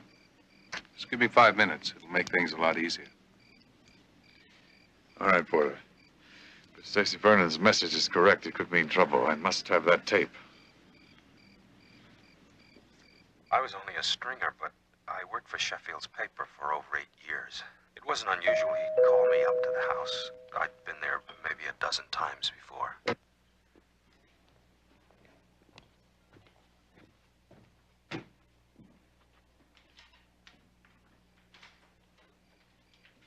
Mr. Terrence, I'm Porter Long. I represent... Yes, I know who you represent. I'm very busy, Mr. Long. Well, I'm sorry for intruding at such a late hour. But I understand you received some information regarding Mr. Sheffield today. There really isn't any point in our fencing words. I know John Riley didn't kill Charlotte Sheffield. Riley's using you, Mr. Terrence. Oh? He wants to get revenge on Lauren. The same reason he went after Charlotte. For some unknown reason, Riley hates Lauren. I think he has a very good reason indeed. Well, you must understand how a man in Mr. Sheffield's position, the state Senate race in front of him, publicity like this could destroy it. Oh, yes, it could. It could. You know, I promised Riley that I'd remain silent so long as Sheffield took care of his family. I would never go back on my word. But the thought of Sheffield gaining a foothold in government, well, I just have to fight him another way on that. I advise against that. Lauren. Writer of your experience, Mr. Terrence, must realize that in my position, I can do you a great deal of good. Or harm. Yes, I'm well aware of the power of the press. Good. Then we can do business like two civilized men. I'm Afraid your place would be a little too civilized for me, considering what Riley has already told me. I knew Charlotte was dead the minute I saw her. Sheffield never turned a hair. He asked me to cover up her murder the same way you'd ask for a second cup of coffee. Leave it alone, Sheffield. Don't be a fool. Don't be a fool. I can't allow this to be held over my head. I warn you, this is loaded. Now put the tape on the desk. Perhaps we could work something out. The only reason I haven't gone to the police is my promise to Riley. Now put it down. Now don't tempt me and get out of here, both of you.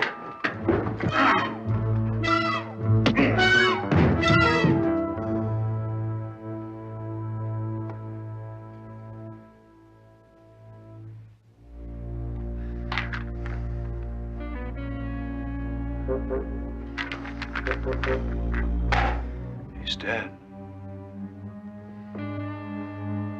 Put him back up in his chair.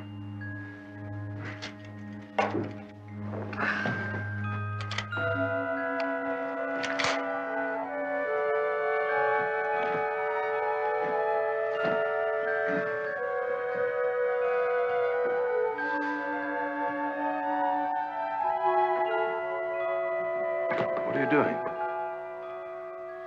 Everybody knows writers are emotionally unstable.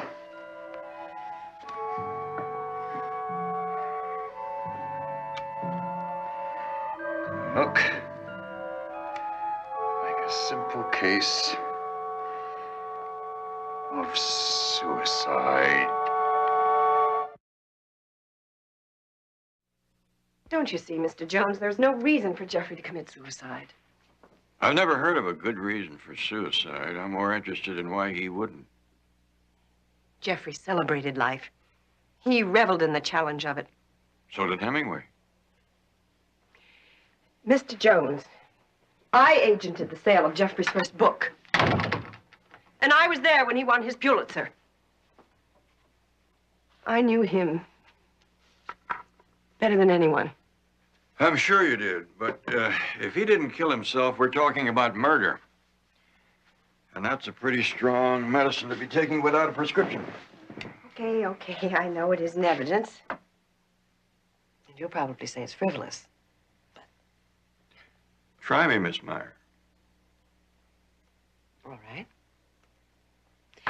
You've probably read about the grand parties Jeffrey liked to throw. Oh, he loved them. About the only thing he loved more was going to someone else's. And this Friday, we were to fly to London for the Duke's costume ball. Jeffrey had already selected his outfit. And you figure he wouldn't be caught dead missing that? Exactly. An ugly death like this, never. It's an embarrassment he'd never impose on himself. Or anyone else. What about his writing? Was he working on a book? Nearly finished. And planning another after that. Well, the day he died, you know, he called me. All excited. It was something about an interview with an inmate at state prison. Suicide was the last thing on his mind. Well, I must admit, he doesn't sound like a man who was thinking of taking his own life. But puzzle is, if he didn't, who did? Well, now, that's why I want you to take the case. To find out. Well, Miss Meyer, it sounds a little more like a challenge than an offer. Nevertheless, I'll take you up on it. Oh, by the way, I hope you all understand, gentlemen and ladies, forgive me, Bertha. I hope you all understand that I want any mention of the candidacy held at a very low key. I mean, it's hardly proper if the Sheffield media toot the Sheffield horn too loud and too long. We don't want a backlash vote. Well, then you want us to hold a low profile until your candidacy is announced officially. Not too low, though. I still want to get elected. Frank, I never tried to influence your column, now did I? But a kind word from you wouldn't hurt. You forget, Lauren, I'm incorruptible. Oh, yes. I forgot. That's the very word I had in mind. Ah, darling. You look lovely. Thank you all for coming. Frank.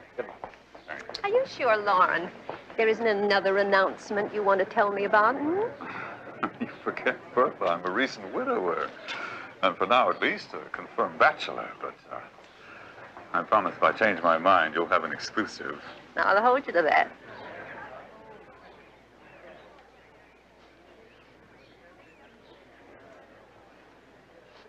Silk against satin, smooth all the way. Not if this Terrence thing blows up in our faces.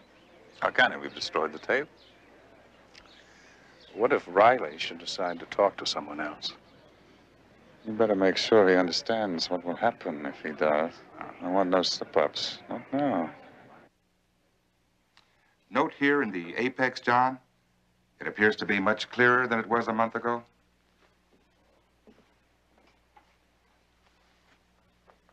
Does that mean I'm getting better? John, I don't want to build your hopes up unduly, but yes. The carcinoma has definitely entered a state of remission. What's the matter? I thought you'd be pleased. If you don't mind, I'd like to be alone for a while, okay? Take all the time you want.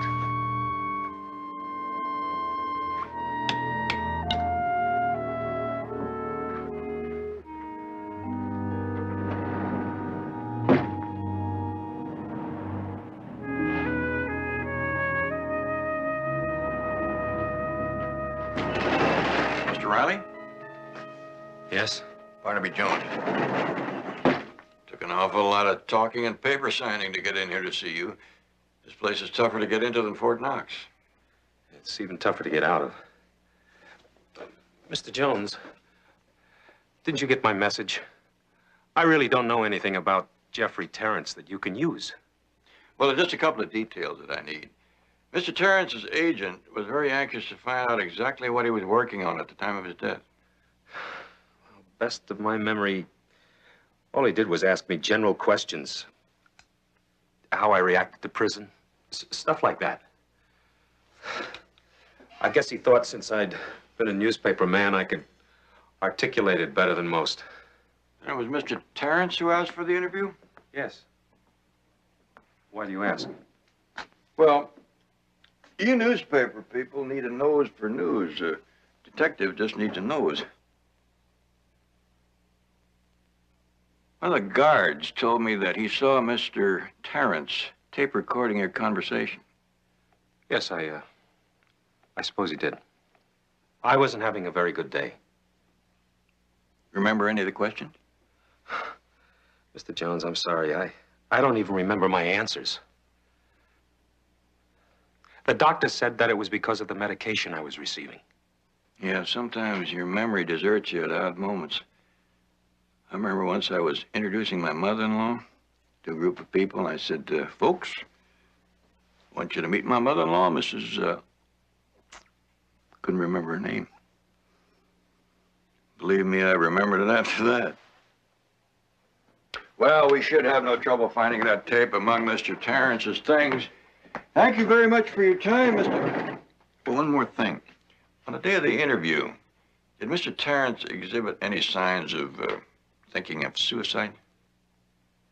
No. Of course, all my years as a newspaper man, I never met anyone who could say when a man on a ledge was going to jump. Yeah, I suppose that's true. Unless, of course, the man was pushed. Thank you, Mr. Riley.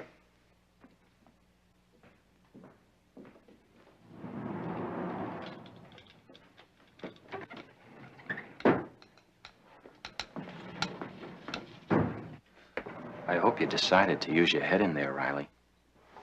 Use my head? Well, those friends of yours, they're my friends now. That lawyer Portalone got for me a couple of months ago, he's springing me tomorrow. Hey, I'm very happy for you, Stacy. Stay happy, then. Don't get any more ideas about opening up your mouth like you did with Terrence, huh?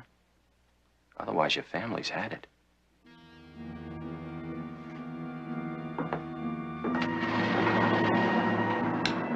Brennan!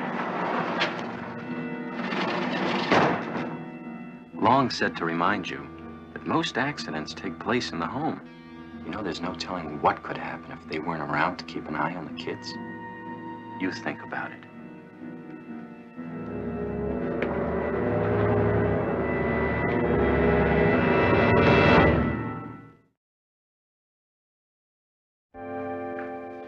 Find anything on the Riley interview? No. I'll say this for Mr. Terrence. I've never seen such organized material. Oh, that was Jeffrey's forte as a writer. Completely organized. Ultimate attention to the smallest detail. You can see that again. Look at these cassettes. I have been for hours. Every one of them. Everything neatly labeled and cataloged. That's not what I mean. Every single cassette had a full left spool on side one. It means that they were all rewound, and not one of them was taken off the machine in the middle of play. Doesn't that just mean that Mr. Terrence kept his materials ready to use? Well, I think it tells us a little more than that. Unless we can find one cassette that was ejected before it was rewound, we know there's one missing. Well, there shouldn't be. Nothing's been touched since Jeffrey's body was found. Well, that's what troubles me. The counter on the recorder here reads 462, but there's no cassette. And if Mr. Terrence had rewound that tape the way he did all of the others, then the counter would read 0. Right. The last tape he was working on was removed in the middle of its play. The Riley interview. Well, since that's the one we can't find, that's a pretty good bet.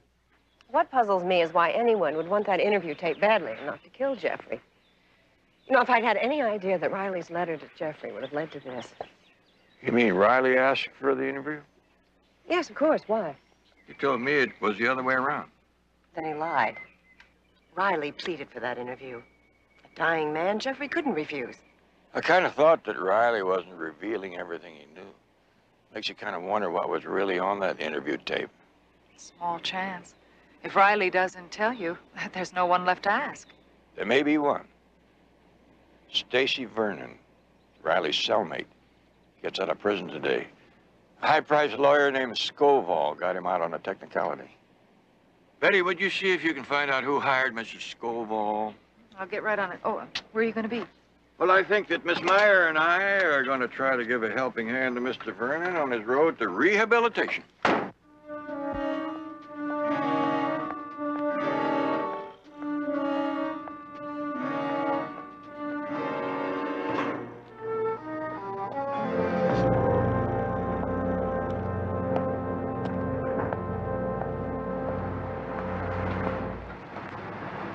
Stacy Vernon?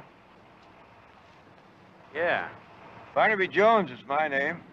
Miss Meyer and I thought you'd probably need a lift into town. If things work out right, you could make a few dollars in the bargain. Well, what are you talking about? Well, get in, we'll explain.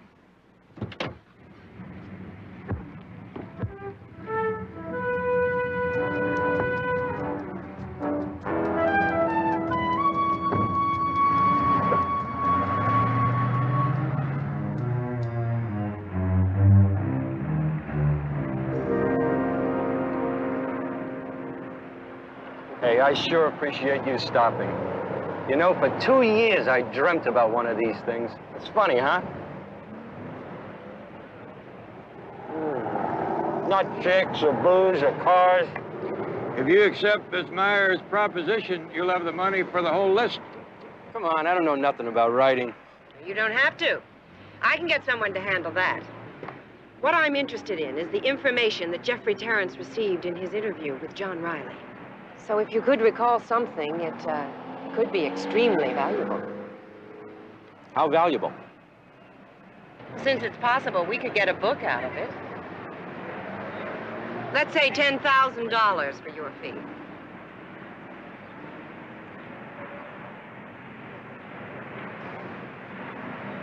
Let's say 25,000.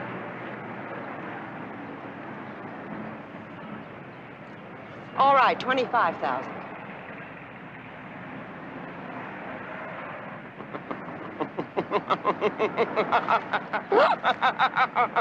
What's the matter? I think Mr. Vernon is having trouble adjusting to the rarefied atmosphere. Yeah, I sure am. Lady, I don't know nothing about what you want. I wish I did. But you said... First day madness. All ex-cons get it. Hey, listen, I think I'm gonna walk from here. I got some thinking I want to do. Thanks for the ride and the hamburger. You know where to reach us if you remember anything. Well, what did I do wrong? It's a good thing you're a literary agent, not a private detective. You would raise the overhead something terrible. Well, I just thought if the amount were high enough, he'd have to tell us. The trouble with inflation is it makes a seller's market. If Vernon has anything, he'll shop it around. Then I think we'll hear from him. It wasn't very smart of you to come here like this. Could have been seen. Don't mean to trouble you, Mr. Sheffield. It's just that after Mr. Long got me that lawyer and all, well, I wanted to thank you. Had no idea I'd get out so fast. Truthfully, neither did I. Yeah, well, things are sure going my way now. I even got an offer to write a book. What kind of book? Audrey Meyer, Mr. Terrence's agent, offered me $25,000. Seems to think there's a book in the information that Riley gave Terrence. She and a detective named Jones met me when I got out. Oh, wait a minute. Hold on, Porter. Let Stacy make his point. Well, since she seems to think it's going to be a bestseller, and knowing Mr. Sheffield here was in the publishing business... You're talking blackmail. No, I never mentioned that. I just wanted to give Mr. Sheffield first crack. How much? Well, let's say you were to double that agent's offer. $50,000. $50,000? I don't have that kind of money in the house. Take a down payment for starters. That's fair enough. Porter? Coffee, Mr. Vernon. Thank you. Thank you very much.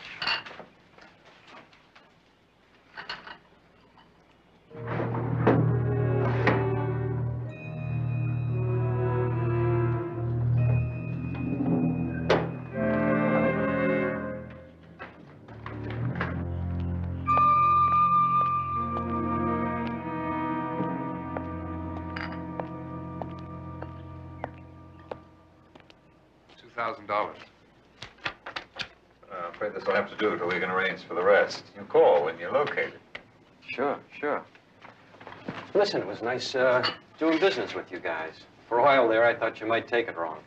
Oh, no, not at all. No, I admire a man who recognizes his assets and uses them.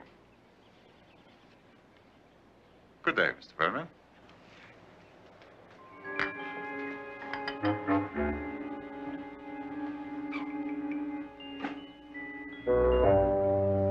Get rid of him. I can't just kill someone. I mean, Terrence's death couldn't be helped. And Charlotte. Well, I can understand how in anger She embarrassed me with her drunken indiscretions. She was determined to stand in the way of everything I've ever worked for. I couldn't allow that any more than I will allow Vernon. But you're talking about cold, premeditated murder. I mean, I'm no saint. Then do what I ask you. If you can't kill Vernon, get somebody else, but see that it's taken care of tonight.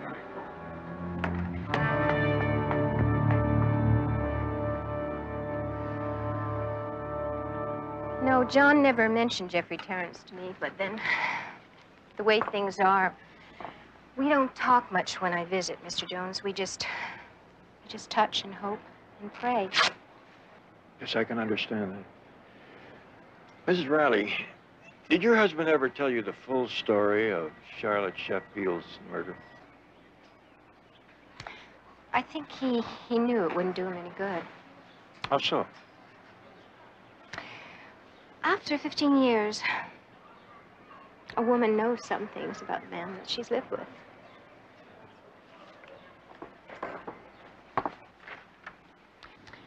I mean, John would never have had an affair with that woman. Since your husband was convicted of killing his wife, doesn't Mr. Sheffield's generosity seem a little strange? I think, after everything that's happened, Mr. Jones, I'm the last person that you should ask for a judgment like that. Have you spoken to your husband's doctor lately? No, I haven't. John asked me not to. He said he didn't want me counting the days. Well, he might not mind so much now, because according to the doctor, There are going to be a lot more days to count, maybe even years. But then why didn't John tell me that? Sometimes good news kind of sticks in the throat when you can't put your arms around the one you want to tell it to.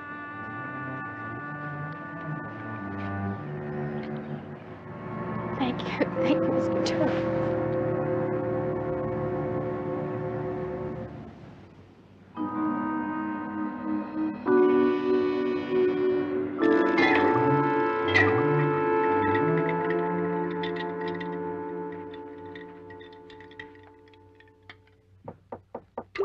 Okay, baby, just a second.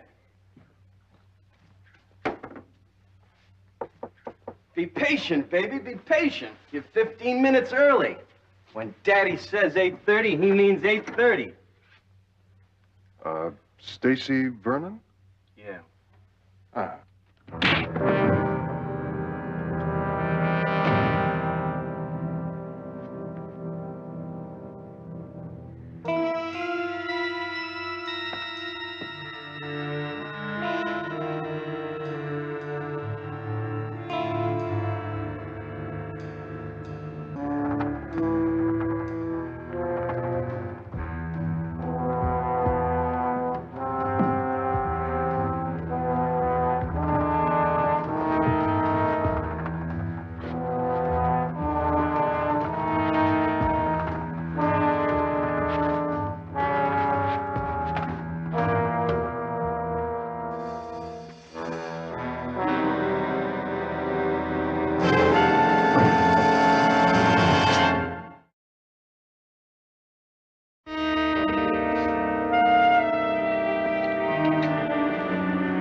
Oh, Barnaby, what brought you here?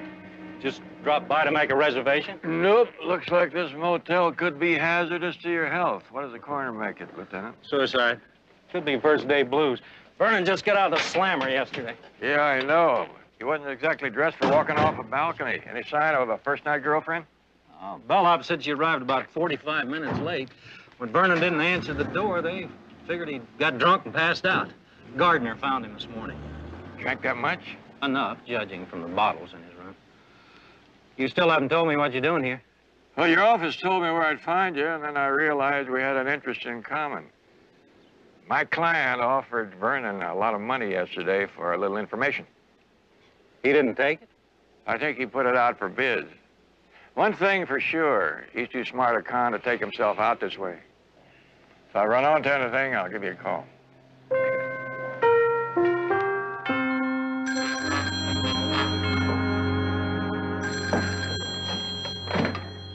Barnaby Jones' office. May I help you? It's me, Betty. Oh, Barnaby, you caught me halfway out of the elevator. You may owe me a pair of new hose. I'll buy you 2 pair of new hose if you help me. Stacy Vernon was dead when I got here.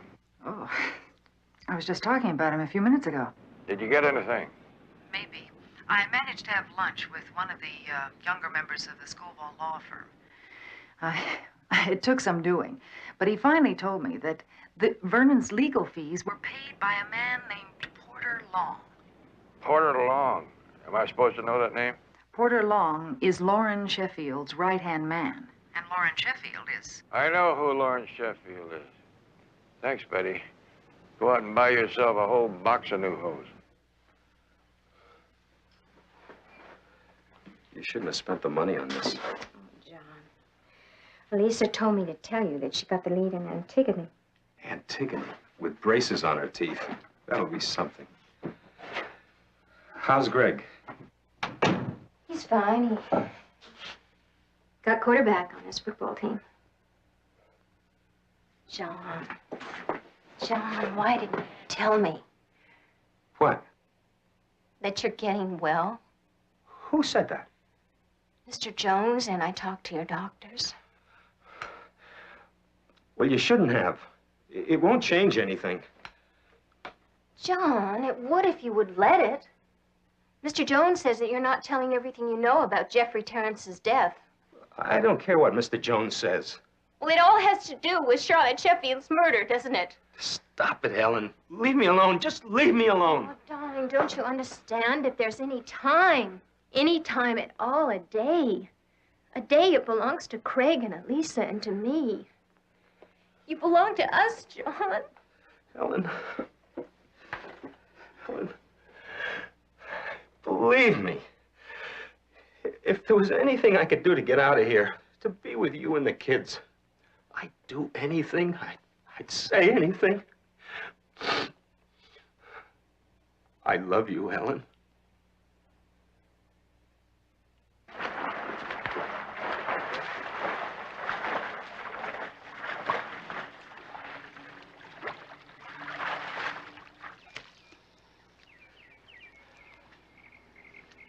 Jones is investigating the death of Jeffrey Terrence.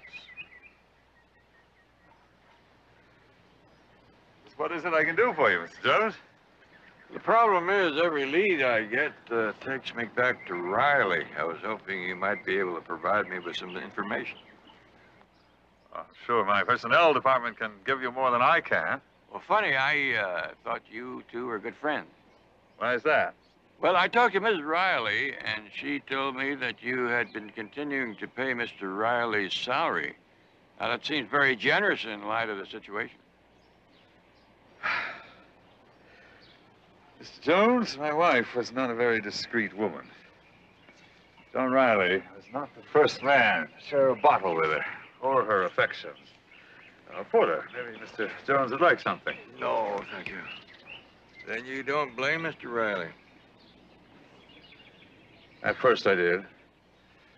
Charlotte was the kind of woman who could drive a man to kill. Any man. Does that include you, Mr. Sheffield? Mr. Jones, if I may interrupt, it's company policy to take care of the families of employees. Was Stacy Vernon an employee? Vernon? He was Mr. Riley's cellmate. Mr. Long went to great expense and trouble to get him out. Porter became interested in his case while visiting Riley. I was glad we could be of help. Too bad Vernon didn't live to enjoy his freedom. He died last night. Oh, that's too bad. Mr. Jones, I'm afraid I've let the time slip up on us. Unless you have some more questions? Well, just one. Were you acquainted with Mr. Terrence? No, though I confess I was an admirer of his work. Well, I was hoping you might be able to tell me why someone would steal a tape of his interview with Riley. No, I'm sorry I can't help you. But I'm sure a man of your resources will find the answer ultimately. Oh, I will. It's kind of like learning to play the guitar by ear. You just keep plucking all the strings until you find the right notes. Thank you, gentlemen.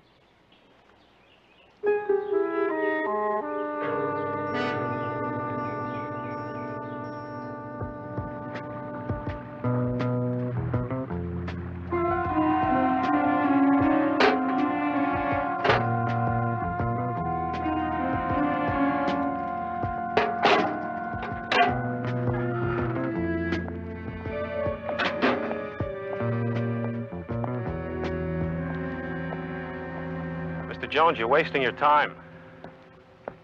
I don't really feel up to answering any more questions. You're looking a lot better to me.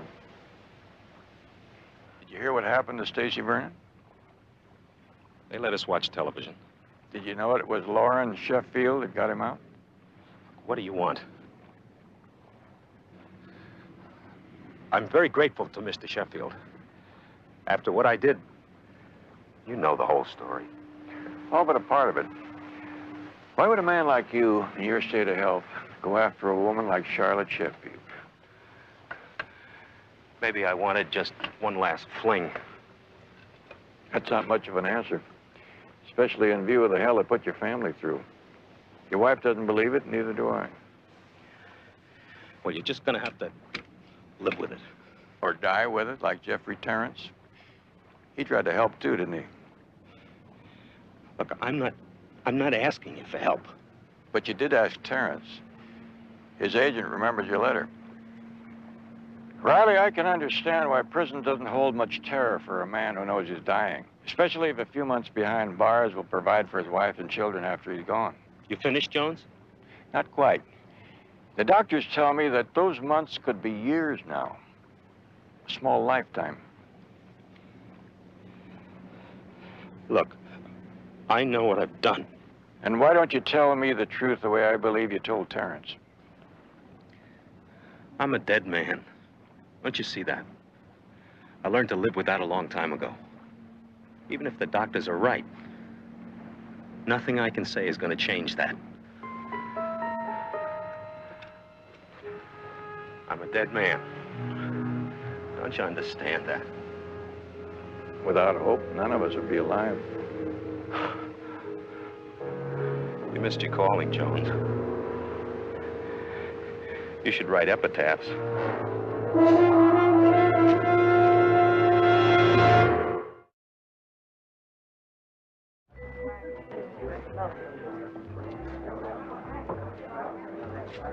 I'm just dying to make the announcement about you two. What do you say? Should we let it out? Let's. All right. Listen, Bertha, nothing formal, just a little tidbit or two about how well my relationship with Miss Mason is coming along, okay?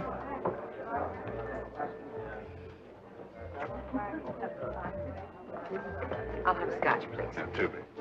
You know, Frank, I just may have an exclusive for your column tomorrow. What's the matter? One of your pen pals needs some free space?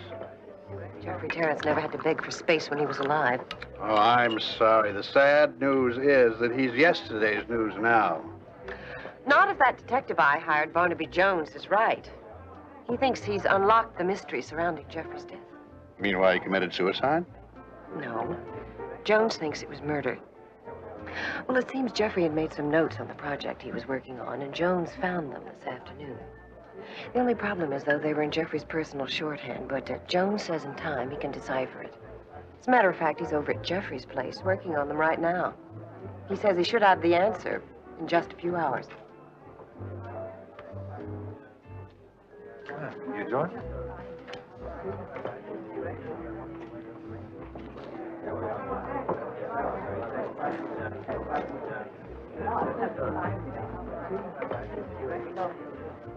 Yes, but give me some more of that. Oh, well, we'll talk about it later, Frank. Drink your drink. How could I know he made notes from that tape? Well, you'll just have to get in touch with your friend and see they're destroyed, won't you? Have him take care of Jones while you're at it. Maybe you should reconsider, Lauren. Maybe there's nothing incriminating in the notes. Do as I tell you, Porter. This time, see that it's final.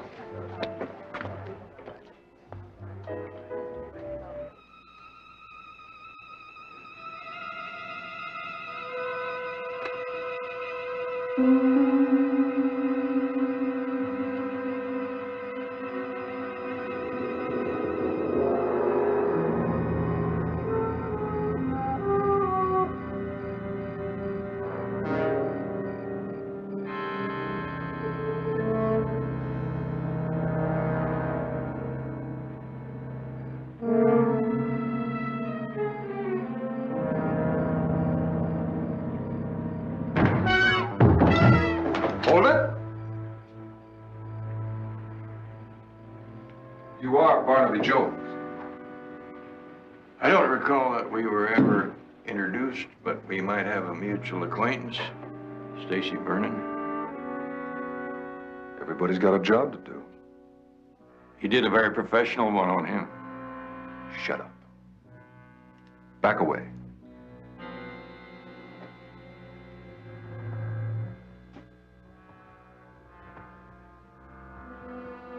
I don't understand. There's no writing on here. On the other paper.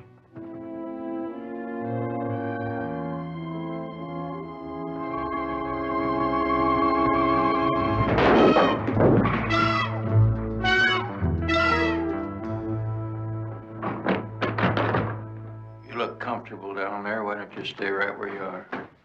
All right, Mark. We'll take them here.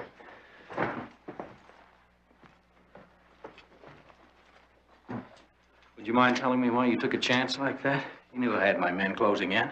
Well, I was afraid the long arm of the law had developed bursitis, and he didn't look like he was going to wait. I think I recognize the face. Mr. Trumbull, isn't it? Radio's right. Never mind that. I don't speak to nobody until I see my lawyer.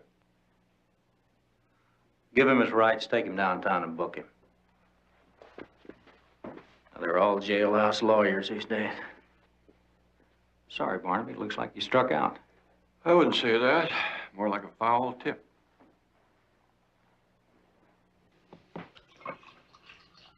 Something's gone wrong. You should have heard something by now. Relax. Set yourself a man as a professional. If he's as good as you say he is, then he...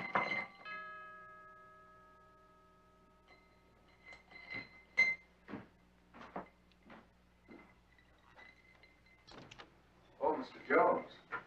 I'd like to speak to Mr. Sheffield. Well, I really don't know. Just a second, Mr. Jones. It's all right, Porter.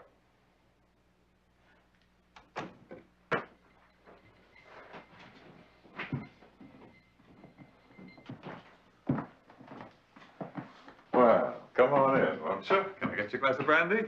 No, thank you. I'd only planned to stay a few minutes. What can I do for you? Well, I thought you might be interested in some of the reading I was doing tonight. It's very enlightening, especially if you want to include that Trumbull fellow you had drop in on me. Trumbull? Know anyone named Trumbull? Well, possibly he was a friend of Mr. Long's. The police will decide that. The police? Yes, they should be here shortly. I thought it'd be helpful to one of you if we had this little talk first. What are you driving at?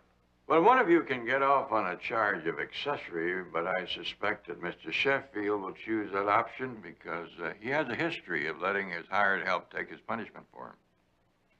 You're fishing, Mr. Jones.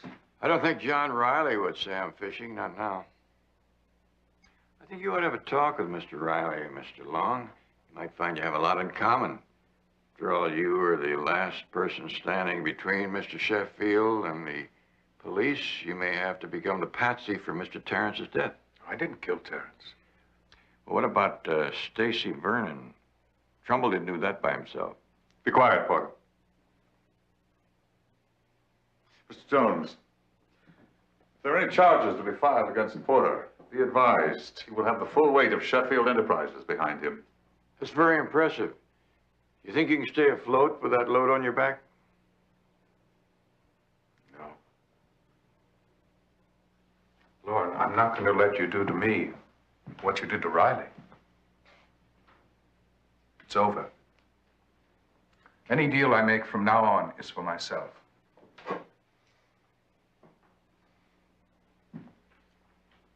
Can't say I'm really disappointed in you, Porter.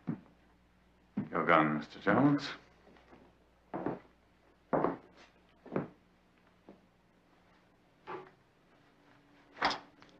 Stand over there.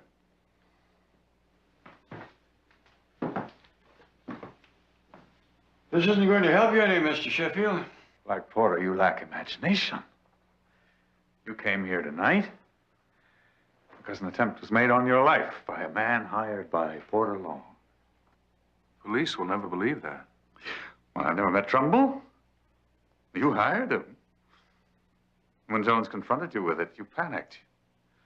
You tried to kill Mr. Jones, and he was forced to shoot you with this gun. But not before you got off a fatal shot yourself. You're forgetting about Mr. Riley. When the police look into Porter's motive, I'm sure Riley could be persuaded to reveal that it was Porter who killed Charlotte. Porter, over against the bar. All right, wait a minute. Lauren.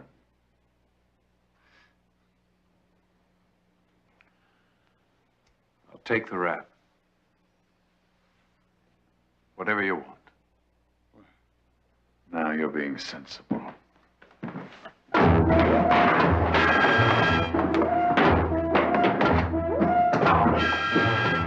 Sheffield!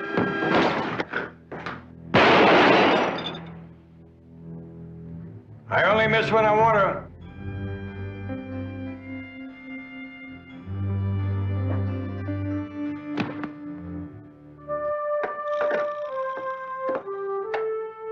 Operator, this is an emergency. Get me the police.